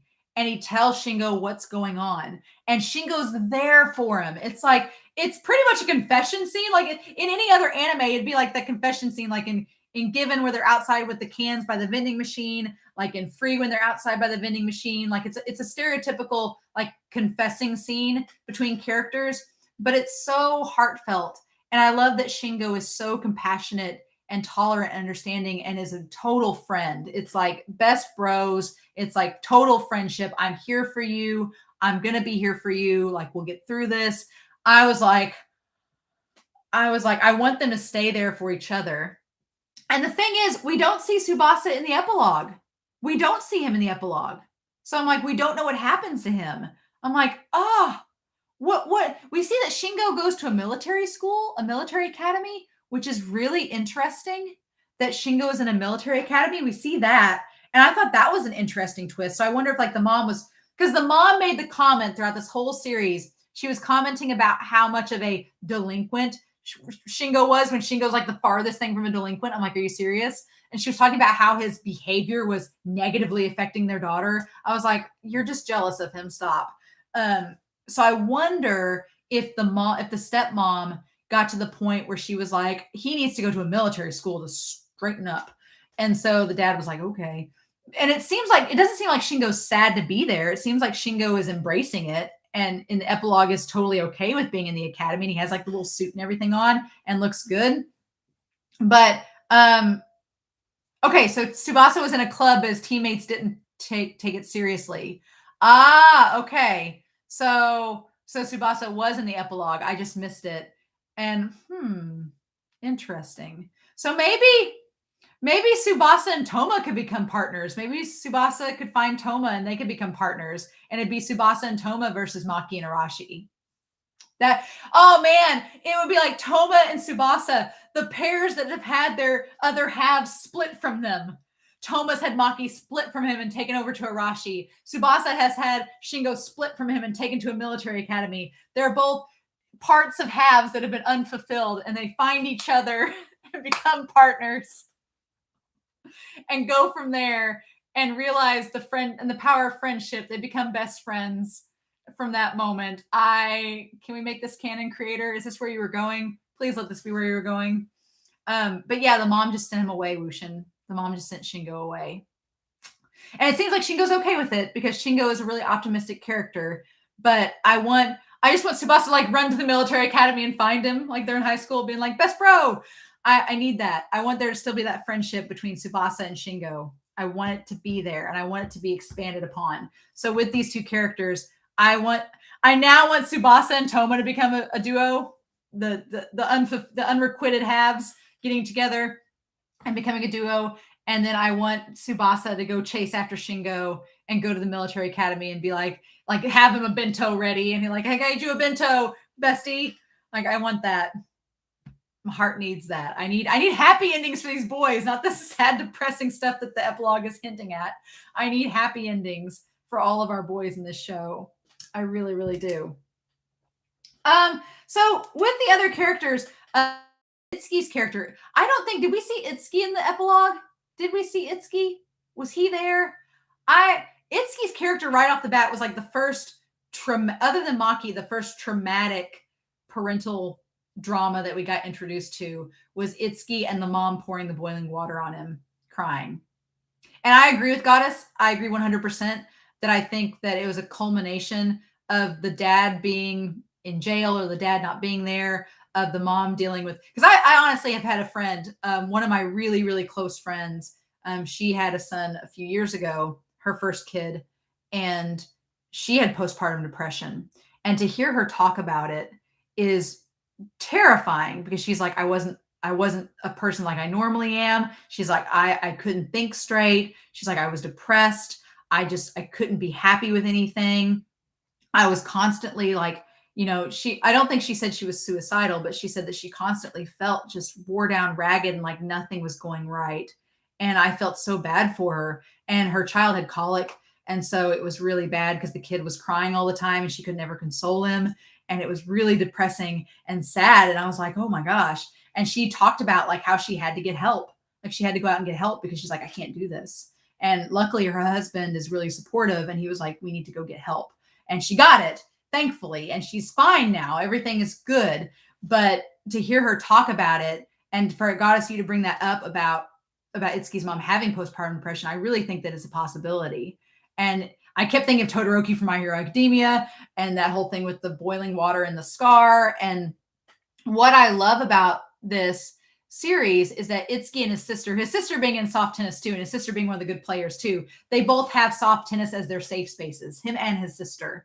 His sister's very successful at it, and Itsuki seems to get that way too by the end of the series. But I like that they both found their passion. And okay, Tanya, Itsuki was in a group with others and had his soft tennis stuff with him and he seemed happy.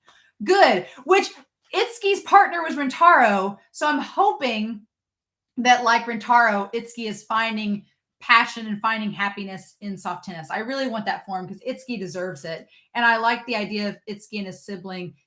That's the one thing about this series. And I didn't think about it until just now.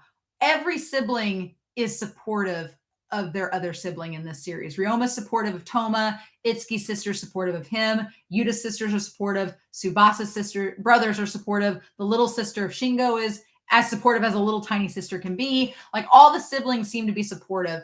And with Itsuki, it's the same way. But I'm glad that at least in the epilogue, Itsuki has somewhat of a happy ending. But yeah, I really liked that with this character. That was, yeah, siblings are the MVPs for sure. And I think that's such a good theme too, because even when your siblings fight, like my brother and I growing up, we fought all the time because we're like oil and water. My brother and I are totally opposites. But you find that common ground, right? So I like that, just like my brother and I found anime and manga as our common ground. That was like the one thing we could talk about and not argue for the most part. Or if it was argue, it was just like banter. And I feel like with Itsuki and his sister, it's the same thing with soft tennis. Like, they have that relationship, and like Toma and his brother, soft tennis is that connection. I like that they have those connections with their siblings like that. There's that one common ground. I thought that was really, really cool. So other than that with Itsuki, we didn't really get, once we got his backstory and everything, he was there with Rentaro. He made banter and stuff, but we didn't get too crazy into it. Yeah, Tanya, the same thing. I know I can count on him if I need him. Yeah, same way with my brother. Like, we can fight like cats and dogs about things. With anime, hello Arima, hello. Yeah, but I feel like it's good to show that your siblings can be there for you, and your siblings can be there in a way that parents can't be. I think that doesn't get explored a lot. It doesn't get like said out loud, I feel like, in anime that I've seen. But it's so true. Your siblings are definitely there. I feel like if there's twins in an anime, it's brought up. But when there's just regular siblings, it's sometimes brought up, but not often. But I don't know. I've not watched a crazy amount of anime, so it may be there more than I think. Other characters I want to talk about. Joy. I thought that when we were introduced to Arashi, that was what Joy was going to be. That he was going to be like Joy, a character that's really athletic, really competitive, really good, but kind of vain and superficial about it. And luckily Arashi is not that. Arashi is way more than that, which is awesome. Joy, I was so shocked that as soon as he lost the first match, he was like, okay, I'm done. And I was like, really? You're done? Like, I like that we get that representation though, because there are people that play sports that are just doing it for the popularity or because they're naturally athletic and it just falls into their lap. They're like, oh, I'm just doing this because. They don't really have a passion behind it. And we do see that with other sports anime, but with Joy, it was so apparent. It was like, oh, wow, he's just going to switch to another sport right off the bat. Okay. Because that's true. In a lot of sports anime, everyone's so gung-ho and it's like, this is the end-all be-all sport, which makes sense if you've been practicing it every day and for your life for 3 years. Of course, it's a big part of your life. Of course, it's everything to you. But I like that we get examples of characters where it's not everything to them. They can walk away from the sport and it's okay. And it's healthy, right? I think that there's some people that become like the dad, like Tsubasa's dad. Tsubasa's dad, sometimes when you get so crazy with sports and it becomes so much of your lifestyle that when you have to get away from it, when you're forced to quit, you can't walk away from it. And there's that emptiness. So you start projecting that want of that sport onto your kids or onto other things. So I feel like Tsubasa's dad, he maybe couldn't get away from the fact that he couldn't play soccer anymore. So he just imposed it upon his kids. He's like, here, deal with this now, right? You're going to do soccer because I did soccer. I hate that mentality. I really hate it. Luckily, my mother was really good at basketball, and so were her sisters. They were all really good at basketball. My mother coached basketball for years. And growing up, there was a part of me that wanted to play basketball, but then there was a part of me that was like, I kind of don't, because I was afraid I wouldn't live up to my mom's expectations of me. I was like, what if I'm not good at it? And my mom was really supportive. She's like, she wanted me to wait till I was in 6th grade. She's like, I want you to wait till middle school to play basketball just to figure out if you really want to do it. And then in 6th grade, I played for 1 year. Was terrible. I was a center. I was terrible. I was only really tall when I was a kid, like as tall. I'm 5'8", and I was like 5'8" when I was 12. Like I had a huge growth spurt. I got as tall as I am now and then stopped growing from age 12. So I was as tall as I am now then. And so my coach was like, center for you. And then I was like, but I have no coordination. So yeah. So my mom, I played for 1 year and my mother was like, do you really want to keep playing? If you don't, it's okay. And I was like, I don't want to keep playing. And she was like, okay, good. So I was fortunate enough that my mother was supportive and did not try to vicariously live through me and through their sports. I was very fortunate with that. But I've seen lots of kids whose parents live their lives through their kids. And like Wushin, you said, it's the biggest eye roll. It's like, oh my gosh, stop. It's like, that's not healthy. And you're not letting your kid do what they want. I mean, it's cool. I know some people who play sports like their parents and they love it. And it's like a family thing and their family's all about it. And if it's healthy, sure. But if your kid doesn't want to do it, don't make your kid do it. So it's like, I was fortunate enough that my parents were like, we're not going to force you to do this if you don't want to. And I was like, unless you want to watch me fail, then sure, that's great. And I like doing it for fun. But yeah. And then yeah, Tanya, sometimes it feels like they only have a kid so they can live their life through them. That's the saddest part, right? That's the saddest part of it all. But I like that we have a character like Joey or Joy. Connie said Joey, and I was like, Joey, like Joy. He was a one note character, but I'm glad he was in the series for being one note. I'm glad he was there to represent that there are actually people like that are just in it for the popularity, for the girls, for the fame of it. And if you're naturally talented, it's easy for that to kind of fall into place. So I'm glad that we have that. Oh wow, Arima, family of doctors. Yes, I bet that would be relatable. Mm-hmm. I could definitely see that. But yeah, so Joey's character was good. And then the last character I want to talk about before we get on, I've got a little bit of more notes. But the last character I really wanted to talk about was Tacky, the art director. I love him. I love him. I love the idea. Tacky reminds me a lot of Ama-chan in Free. Ama-chan being the English teacher or the language arts teacher that is the sponsor of Free because they need a sponsor and she's the only one that will do it. Tacky reminded me a lot of that until we realized that that the school actually had a good soft tennis team at one point. And then the one thing we never find out is what was the incident. There was the incident that happened. And going back to what you said, Tanya, what Toma having that meeting with him, I thought it was about the incident. And I thought it maybe related back to when Ryoma was like, oh, if you quit soft tennis, it's okay. Maybe your club just needs to quit, And I was like, wait, why? Why do you want Toma's team to quit? Because Toma seems really invested in soft tennis. And so Ryoma seems like, oh, you could just let it die and it's okay. And when they go to face the championship school and they have that practice match, the other sponsor brings up the incident. And it's like, oh, what happened? So I wonder if there was like an injury or something inappropriate happened with Ryoma's team or something at nationals went down. And that kind of led. So Tacky was an ex-athlete. Yeah, Arima, I think that Tacky was an ex-athlete, but I think they pursued art instead. I think that was brought up too. So maybe it's a little different than Ama-chan from Free. But I kept wanting to know what the incident was. So I really hoped that if we went to the second season with Tacky, that we'd see what he was up to. I always got the impression that the girl soft tennis coach kind of had a thing for him. And she was kind of like subtly trying to flirt with him. But he was like over his head and did not get it. And she was like, do I need to come out and say it? Because she gives him the coolers. She gives him supplies. She's like always talking to him, like sitting right next to him in the office. She's like always next to him. I just got the impression that she was like so not subtly trying to flirt with him and he just didn't get it. So I was like, come on, dude, pick up the signals. Or maybe he did and we just aren't privy to it. But if we got a second half of this season, I would really like it if we got to know what the incident was. We got some backstory with Ryoma to know what the heck was going on because Ryoma's part of the championship pair. So what the deal was. I would want Tacky to get some resolution. I want Tacky and I can't remember the soft girls tennis coach, but I want them to ship together. I would like them to go on like a date by the end of it. Or go to a tennis match and sit next to each other. Something happy in this show. Some happy relationship to form. I want that. So yeah. I really like that for Tacky. But what I loved about his character was probably the defining moment for him with me was one, when they get in the fight early on in the series and they get in the fight, Itsuki gets in the fight with those boys that are bullies because they say something bad about his mom. And then Tacky is like, hey, you shouldn't have hit him, but they shouldn't have said that to you. Like, you did what you did. let's just move forward and be smart about what you do. Like, it was like, okay, cool. Like, Tacky's not gonna sit there and lecture him. He's just like, here's what happened. You know what you did wrong, but you defended yourself. So just make sure that you make smart choices.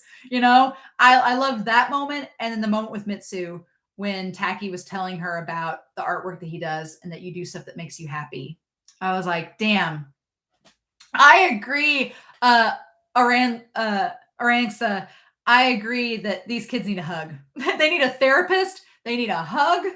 They need some happiness in their lives. Like, I want all the happiness for them. I'm like, So we've talked about this quite a bit, but the themes of this show, again, the ideas of identity, of developing agency, about sexual identity, about family, about friendship. I feel like sports anime in general, the power of the nakama, the power of the friendship is the main thing with sports anime. Yeah, they're competing in a sport. There's competitiveness. There's pride. There's all these emotions. But the bonds that you make through any extracurricular activity, and it doesn't have to be a sport. I did competitive speaking, and it was a speech team, and we were all kind of the same way. You formed bonds with these people, and the people I met through those teams, I'm still really close friends with, even a decade later. So it's crazy how strong those bonds can become, even if it's not a sport, even if it's a club. You think to other shows where there's clubs, that those bonds that you form with those people are so special, and they carry beyond just like the bonds of family. That's the one thing, is that, yeah, I agree, Wushin, that these themes and topics need to be talked about more. I agree, Tanya. I want to adopt all these people and keep them safe. But there's a big talk about how you have your family and you have your found family, right? And that's a big trope with anime, is the concept of the found family. And in sports anime, it's a big concept of the found family. And Arima, I'm seeing your thing. Toma being Maki and Itsuki's therapist. Yeah, it's kind of like your friends can be therapy. I mean, you don't want to treat your friends like a therapist. You don't want to do that, because that can be harmful and toxic to talk to and get things off your chest that you can't talk to a family member about necessarily, because the bonds of a family, like a biological family, can be a lot different than friendship and that found family with them. So I really like the idea in sports anime that you have a bond with these teammates that is kind of like a family, but it's also something more than that. And it's so interesting, and it's hard to describe. But what I loved about this series was that this soft tennis team was a safe space for them and a means of them to express their problems and their worries and concerns. And the teammates were all there for each other. They were there to listen. They were there to give constructive feedback, to offer support. And that's something that you don't always get in a family setting. So it's important that you have spaces like that where people can talk about stuff and get an objective ear, right? So I really love that. And again, not all of sports anime talk about sexuality. They don't. We joke in sports anime that there's all these ships and all this romance, and it's not canon, because some series have canon romances develop, and I'm not going to spoil which ones. I know a couple, but not going to spoil that. But during the show, you don't always get that. You're like, there's no canon romance or canon talk about sexuality. We just assume things as the audience, and there's subtext there where we can kind of assume, but it's not official. But this is the first sports anime I've watched where they've talked about sexuality and they've talked about identity in such a raw, organic, and powerful way. And I really like that. I'm like, I want more sports anime to talk about this, especially because, in a lot of sports series, especially, I know in Western media, there's a lot of talk about, there's like machoism with like sports series and things like that. And, like, nobody cries in baseball, you hear that phrase. And then you watch Ace of the Diamond and everybody's crying. I feel like there's that disconnect between Western and Japanese anime. It's like, you think of the Western movie League of Their Own, they're like, nobody cries in baseball. And then in Ace of the Diamond, people are crying like the first episode. So I love how this series used these themes and use it as a platform. And that's why I'm so sad that it's not continued, because I'm like, this is the one show that has had a voice and talked about these issues, and you cut it short. You cut it down from 20 episodes to 12, and it's talking about all these important themes. I've heard of my brother. Like I said, my brother and I have very different tastes in anime. And my brother has talked to me about some series he watches. And then he shows me like a clip of it. And I'm like, no, like, not my cup of tea. And I'm like, those shows exist, but we can't have this show talking about these really nice themes. I just, yeah, like you said, Akane, it wasn't sexualized or comedic too. It was just nice and realistic. It was genuine and treated seriously. That's the thing. Because even if this is geared towards a younger audience, kids aren't dumb, right? Kids aren't stupid. They pick up so much. Like I before I taught, before I was an actual teacher, I substitute taught a lot. And you get to see high schools and junior highs. Yeah, kids aren't dumb. They pick up on a lot of things. They have very adult conversations, with one another. It may not be as experienced or informed, and sometimes it can be immature, but it's not stupid. They are very intelligent conversations about real life topics. And I think that it throws people off where they're like, oh, this is about middle schoolers and they're having these really deep conversations. I'm like, because this is the point in their lives where they're starting to think about these deep concepts and really considering them. And so that's neat. Arima, Anima Yell. Interesting. Okay. I will put that down. Nice. Thank you. And it's about cheerleading. Interesting. Cool. I'm going to put that down. Put it in the polls. So yeah, we're going to talk about that in a minute too. But yeah, so I think I wrote down here, I've not watched a lot of sports anime. The sports anime that I have watched, I think this series, if I'm going to compare it to anything, there's like a spectrum, right? There's a spectrum that this series goes off of. And I think the series that it most aligns with for me is Run with the Wind. I think that Stars Align most goes with Run with the Wind because Run with the Wind is a sign-in. It's a little bit more mature. It's talking about college. So it's opposite of the high school spectrum. Stars Align is middle school. Run with the Wind is college. So it's two different spectrums away from the high school sports anime experience. But they're both talking about mature topics. They're both talking about relationships with themselves, with a small group of characters. It's a small team. Like we have 8 main characters in Stars Align that are players. And then we have 10 runners. So it's a small group. They both go through mature topics, mature themes. They talk about things that aren't just related to the sport itself, but to relationships, to developing identity, to growing up. It's very, very similar. And I love Run with the Wind a lot. And damn it got 23 episodes. Why can't Stars Align get 12 more? I don't understand, show. Executive Studio, watch this live stream, see us talking about it, make the other 12 episodes, give him money, go. So I think on that spectrum, you have that. And I would honestly say the next series that comes closer to it is kind of a tie between, and these are on total opposite ends of the spectrum, but you have Real and Free. I've watched Real and then Free. Real is, if you've not read Real, oh my God, you need to. It's so damn good. It's so good. It's only a manga series. I want them to make an anime of it so badly, but it deals with it would be a sign-in for sure. Real deals with some very mature themes, and talks a lot though about identity and the idea and concept of people and developing their identity based on circumstances that deal with a sport. So, Tanya, I'm going to talk about that. So, let me put that down real quick about Blue Period. I'm going to get back to it, but I'm afraid if I don't write it down now, I'll lose it in the chat. But yeah, so I feel like Real is on the very serious. Hello, Carlos. I can't speak Spanish, but I will translate. Hold on. Let me translate your chat here. Let me translate it. Let me get Google Translate up here. Because I don't speak Spanish. I usually use Google Translate. Okay. Okiku Farikabute. Okay, I'm going to write that down, Carlos. Thank you for that recommendation. Thank you. I'm going to look these up later and talk about that. Awesome. Thank you very much. But yeah, so welcome to the chat. But anyway, so Real is one example that's kind of similar to Stars Align, and then Free. And I will put Free on there. Free is like the opposite. Free and Haikyuu are kind of opposite of Stars Align. I love Free and Haikyuu so much. But they're like Nakama is magic. Friendship is magic. Everything is sunshine and rainbows. And even when there's angst, it's not like the dramatic angst of Stars Align and Real, where you're like, crap, these families in this situation is serious and bad. Free and Haikyuu are like, yeah, there's angst and drama, but we're all besties. It's all good. So I feel like there's that. And then Ace of the Diamond kind of falls into that. I'm watching it right now currently, and I love Ace of the Diamond. It's so good if you've not seen it. I absolutely love it. These series.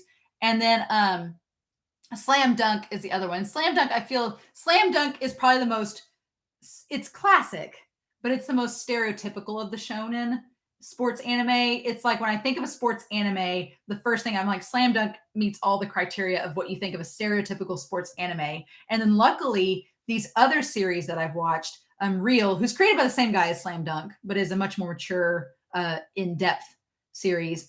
Real, Ace of the Diamond, Haikyuu, Free and Run with the Wind. They're all sports anime, but they tackle it in different ways. And the way that they tackle bonds and friendships are all very different. And so I like that Stars Align kind of fits into this. I feel like I'm getting a very wide-ranging palette of sports anime and getting to see all these different themes and tropes and things explored and how these bonds are kind of developed. So, Wushin, do you feel the drama in Stars Align was just right or over the top? Going into this, there were a lot of people commenting. It's a complicated answer. I feel like with it being middle school and understanding that this is a time in these characters' lives when like hormones are raging and puberty is happening.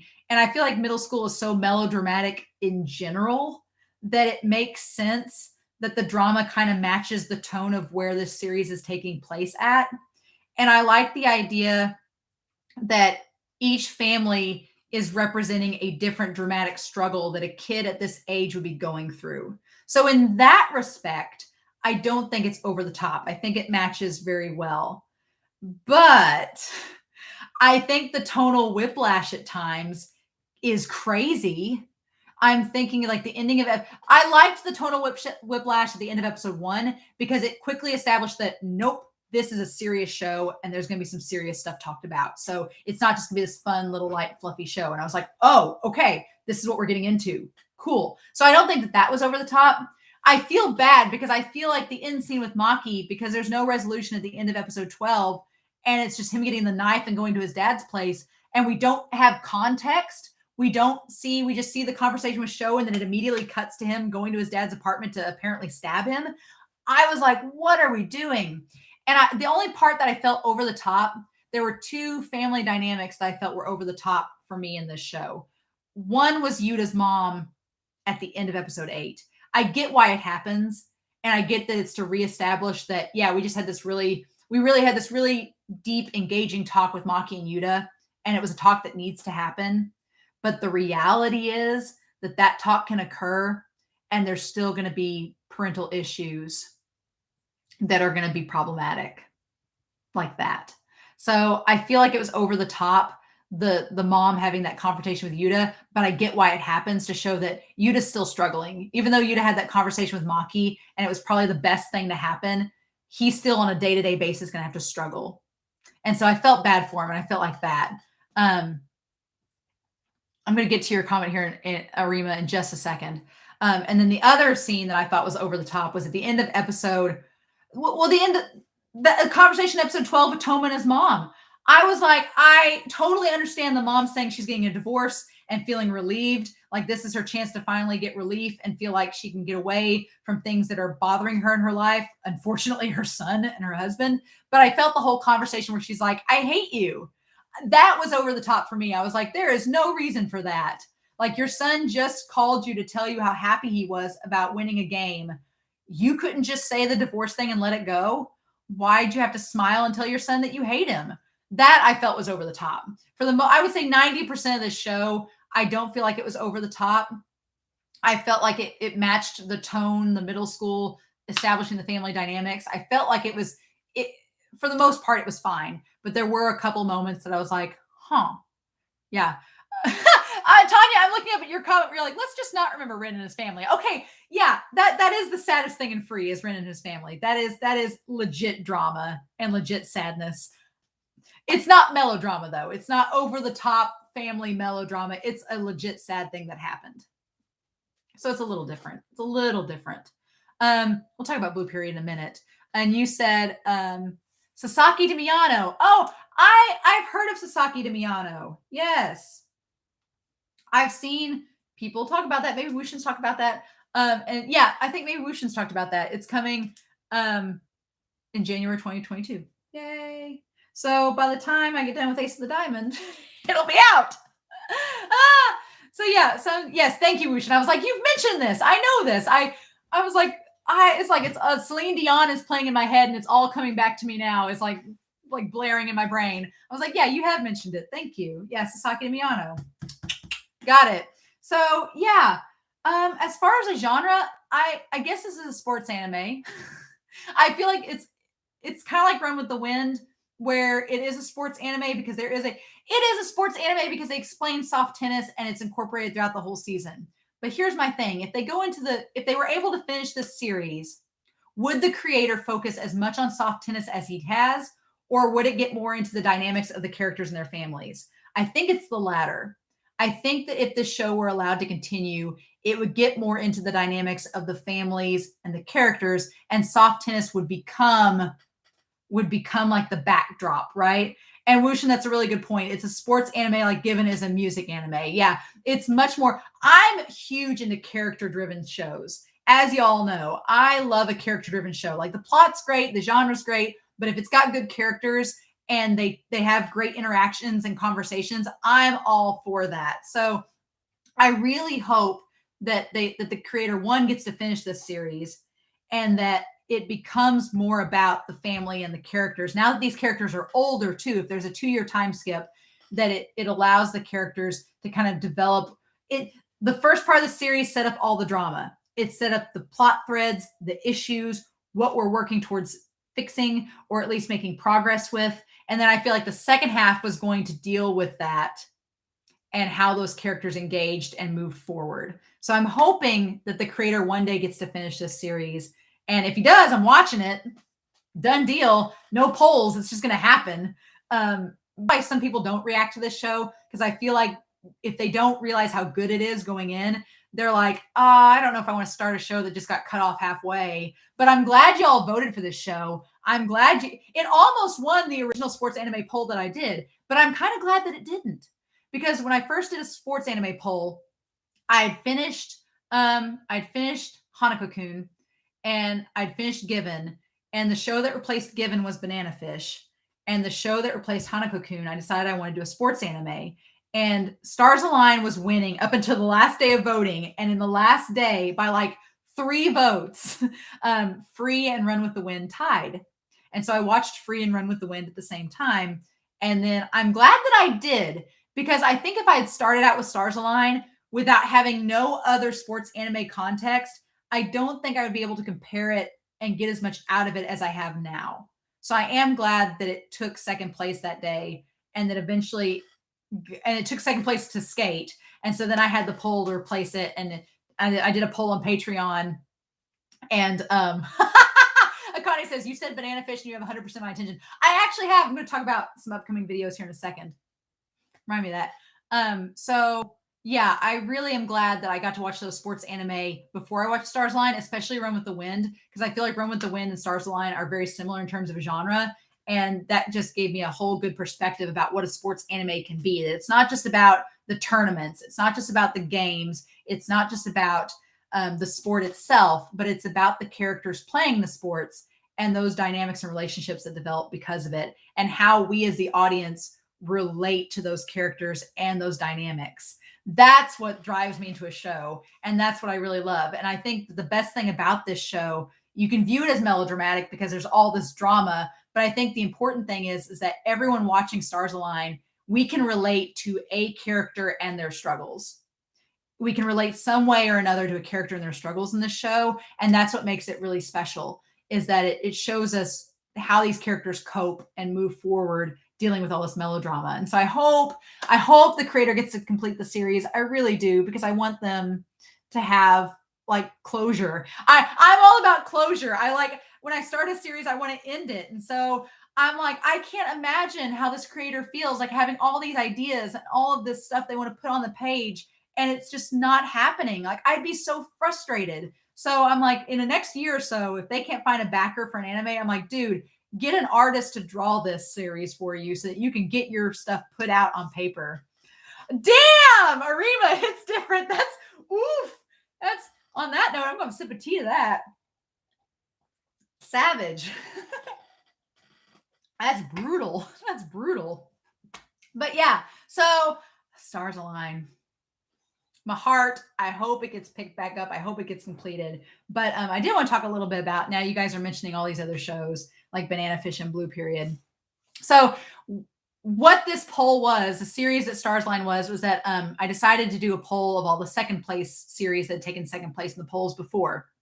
And actually, Stars Align tied with another series, and I just didn't have time in my schedule to watch both at the same time. And so I decided to watch Stars Align first. And so now that we finished Stars Align, this upcoming Friday, what my Fridays are going to be now is the series that tied with it. And it's not a sports anime, it's a shoujo. I haven't reviewed a shoujo on here except for Banana Fish. And so it's going to be Yona of the Dawn. I will tell you all, I had no clue about Yona of the Dawn going into this series. I've watched a few shoujos. I've watched Ouran High School Host Club, and I've read Fruits Basket.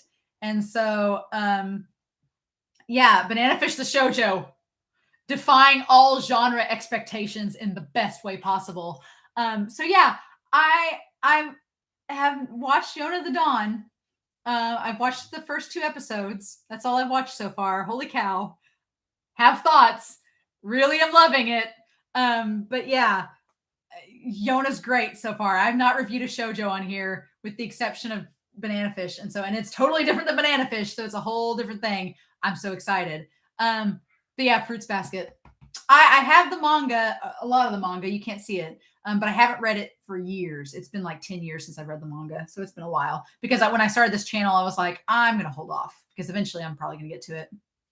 But yeah, I'm really, really excited to get into Yona of the Dawn. So for now, I guess the next sports anime that I'm going to be reviewing is just Ace of the Diamond for right now. And I'm already to like episode in the 50s.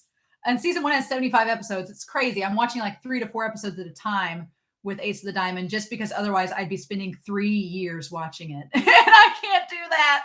I just can't. So I'll finish Ace of the Diamond next year. So I'll be watching Ace of the Diamond for a while.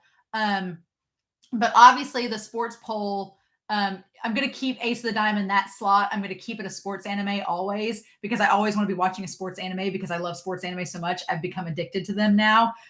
So yeah. And as far as Yona of the Dawn goes, I definitely, after watching just 2 episodes, I've already decided I have to read the manga afterwards. I've already decided, I was like, 24 episodes, that's not enough. 3 OVAs, that's not going to be enough. I'm only 2 episodes into this show, and I'm already like, nah, I got to read the manga afterwards. It has to happen. It has to. So that's exciting. But y'all mentioned Banana Fish and Blue Period. So I wanted to finish out kind of talking about those. Banana Fish, I am next week on Patreon. I finished finally, after months getting around to it, I finally read the last 2 side stories of Banana Fish, which are Cape Cod 1985 and New York Since. So on Patreon next week is going to be my reaction to those. And then the following week, it's going to be here on YouTube, my last reaction to those side stories for Banana Fish. And then Yaku BF, love that girl. She is the one that did the animatic for Garden of Light. Yaku did. And so Yaku has started this series on YouTube called Banana Fish Forever. I think it's like an alternate like What If series, which I've not watched Marvel's What If or whatever. I haven't watched it yet. But I'm pretty intrigued by Banana Fish Forever. And so I think that afterwards, over this coming winter, like once a month, I'm going to try to watch an episode of Banana Fish Forever and react to it, because I really like the animatic that she did. It was really good. So I want to kind of watch those and support her. And because she's doing her own animation, writing, whatever. So that's pretty cool. So that's as far as Banana Fish goes. But as far as Blue Period goes, if you are a fellow patron, what I've decided to do is there's literally going to be like 6 polls for reactions, right? There's going to be 6 polls for reactions. And so to fill up all my time slots. And so 3 of them are going to be open to the public. So everybody on YouTube, the sports anime is going to be open to the public. And then the poll for when we replace Bungo Stray Dogs is going to be open to the public. And then the poll that's going to replace Attack on Titan is going to be open to the public. So those are our public polls, right? And then the Modao Zushi poll, that's my choice. And spoiler alert, it's going to be MXTX stuff for a long time. So hope you like Modao Zushi and that author, because Mondays are going to be, it's going to be MXTX Mondays for quite a while. Going to be quite a while on that one. So that's going to be that poll. But the other 3 polls I'm going to be doing are going to be patron polls. So if you are a patron on Patreon, I'm splitting it in half. So half the polls are going to be public, half the polls are going to be for patrons on Patreon. And so the poll, the next one that's going to come up, obviously the poll for Yona is going to be a Patreon poll, and we'll get to that later when we get to it. The poll for, oh gosh, where I'm thinking of other shows. The polls for the show that's going to come out next week is going to be Patreon. I'm not going to spoil it because it's going to be a surprise. The new show that's coming out. Those of you on Patreon, y'all already know what it is. I guess I could spoil it. To explain, I'm not complaining about that. To explain, I was reading Reel on Patreon, and because of copyright reasons, I can't post Reel here on YouTube because I'm terrified of Shueisha and terrified they will shut down my channel again, and I don't want to go through that again. So I'm not going to post his works on YouTube. So it's only on Patreon, and I've posted links on Twitter, so you can find it there. But after reading Reel, I decided I had a poll, and everybody wanted me to review an anime, and so then I'm doing a mystery thriller anime first, and then a retro poll afterwards, and then I'll go back to another manga. So on Thursdays, I'm going to have Ace of the Diamond on here, and also a new show. It's perfect just in time for Halloween, but it's going to be Moriarty the Patriot. So I'm pretty excited. That's going to be the new show coming out starting Thursdays. With that, I'm really loving Moriarty right now. Moriarty and Yona out at the same time. Yeah, baby. It's like getting our fall started with something new. I'm really excited. But Wushin, you talked about Beyond the Tri-Cornered Window. Yeah. So I really excited about Thursdays and Fridays now with new shows. We're going to have a My Hero Academia live stream tomorrow night because the season's ended. And so now that show's over, I want to talk about it a little bit. It probably will not be 2.5 hours like this has been. I did not think this live stream would be this long, but apparently lots to talk about with Stars Align. But what I was getting to with Blue Period and Tri-Cornered Window is that when Violet Evergarden is over, I'm going to do a poll on Patreon, and it's going to be a poll of some new shows that just came out this year. And 2 of them that are going to be on that poll, Blue Period is going to be on that poll along with Beyond the Tri-Cornered Window. So, and there's some other shows that just came out this year that I've wanted to see really badly, and so that poll is going to be terrifying. So because I'm going to be like, dang it, because all the shows on that poll I love. So whenever Violet's over, we're going to pull that, and it's going to be insanity because I'm like, how do we even do that? So basically, there's going to be Modao Zushi Monday, MXTX Monday for a long time. There's going to be 3 polls that are going to be open to the public, and then 3 polls are going to be Patreon only polls. So just cut it down the middle. But yeah, so we'll see how that goes. So yeah, we have new stuff, Daniela, starting this week. It's gonna be something, Tanya. Yeah. So starting this week, on Thursdays, along with Ace of the Diamond, kind of replacing My Hero Academia, kind of, I guess, is going to be Moriarty the Patriot, starting on Thursdays with Ace of the Diamond.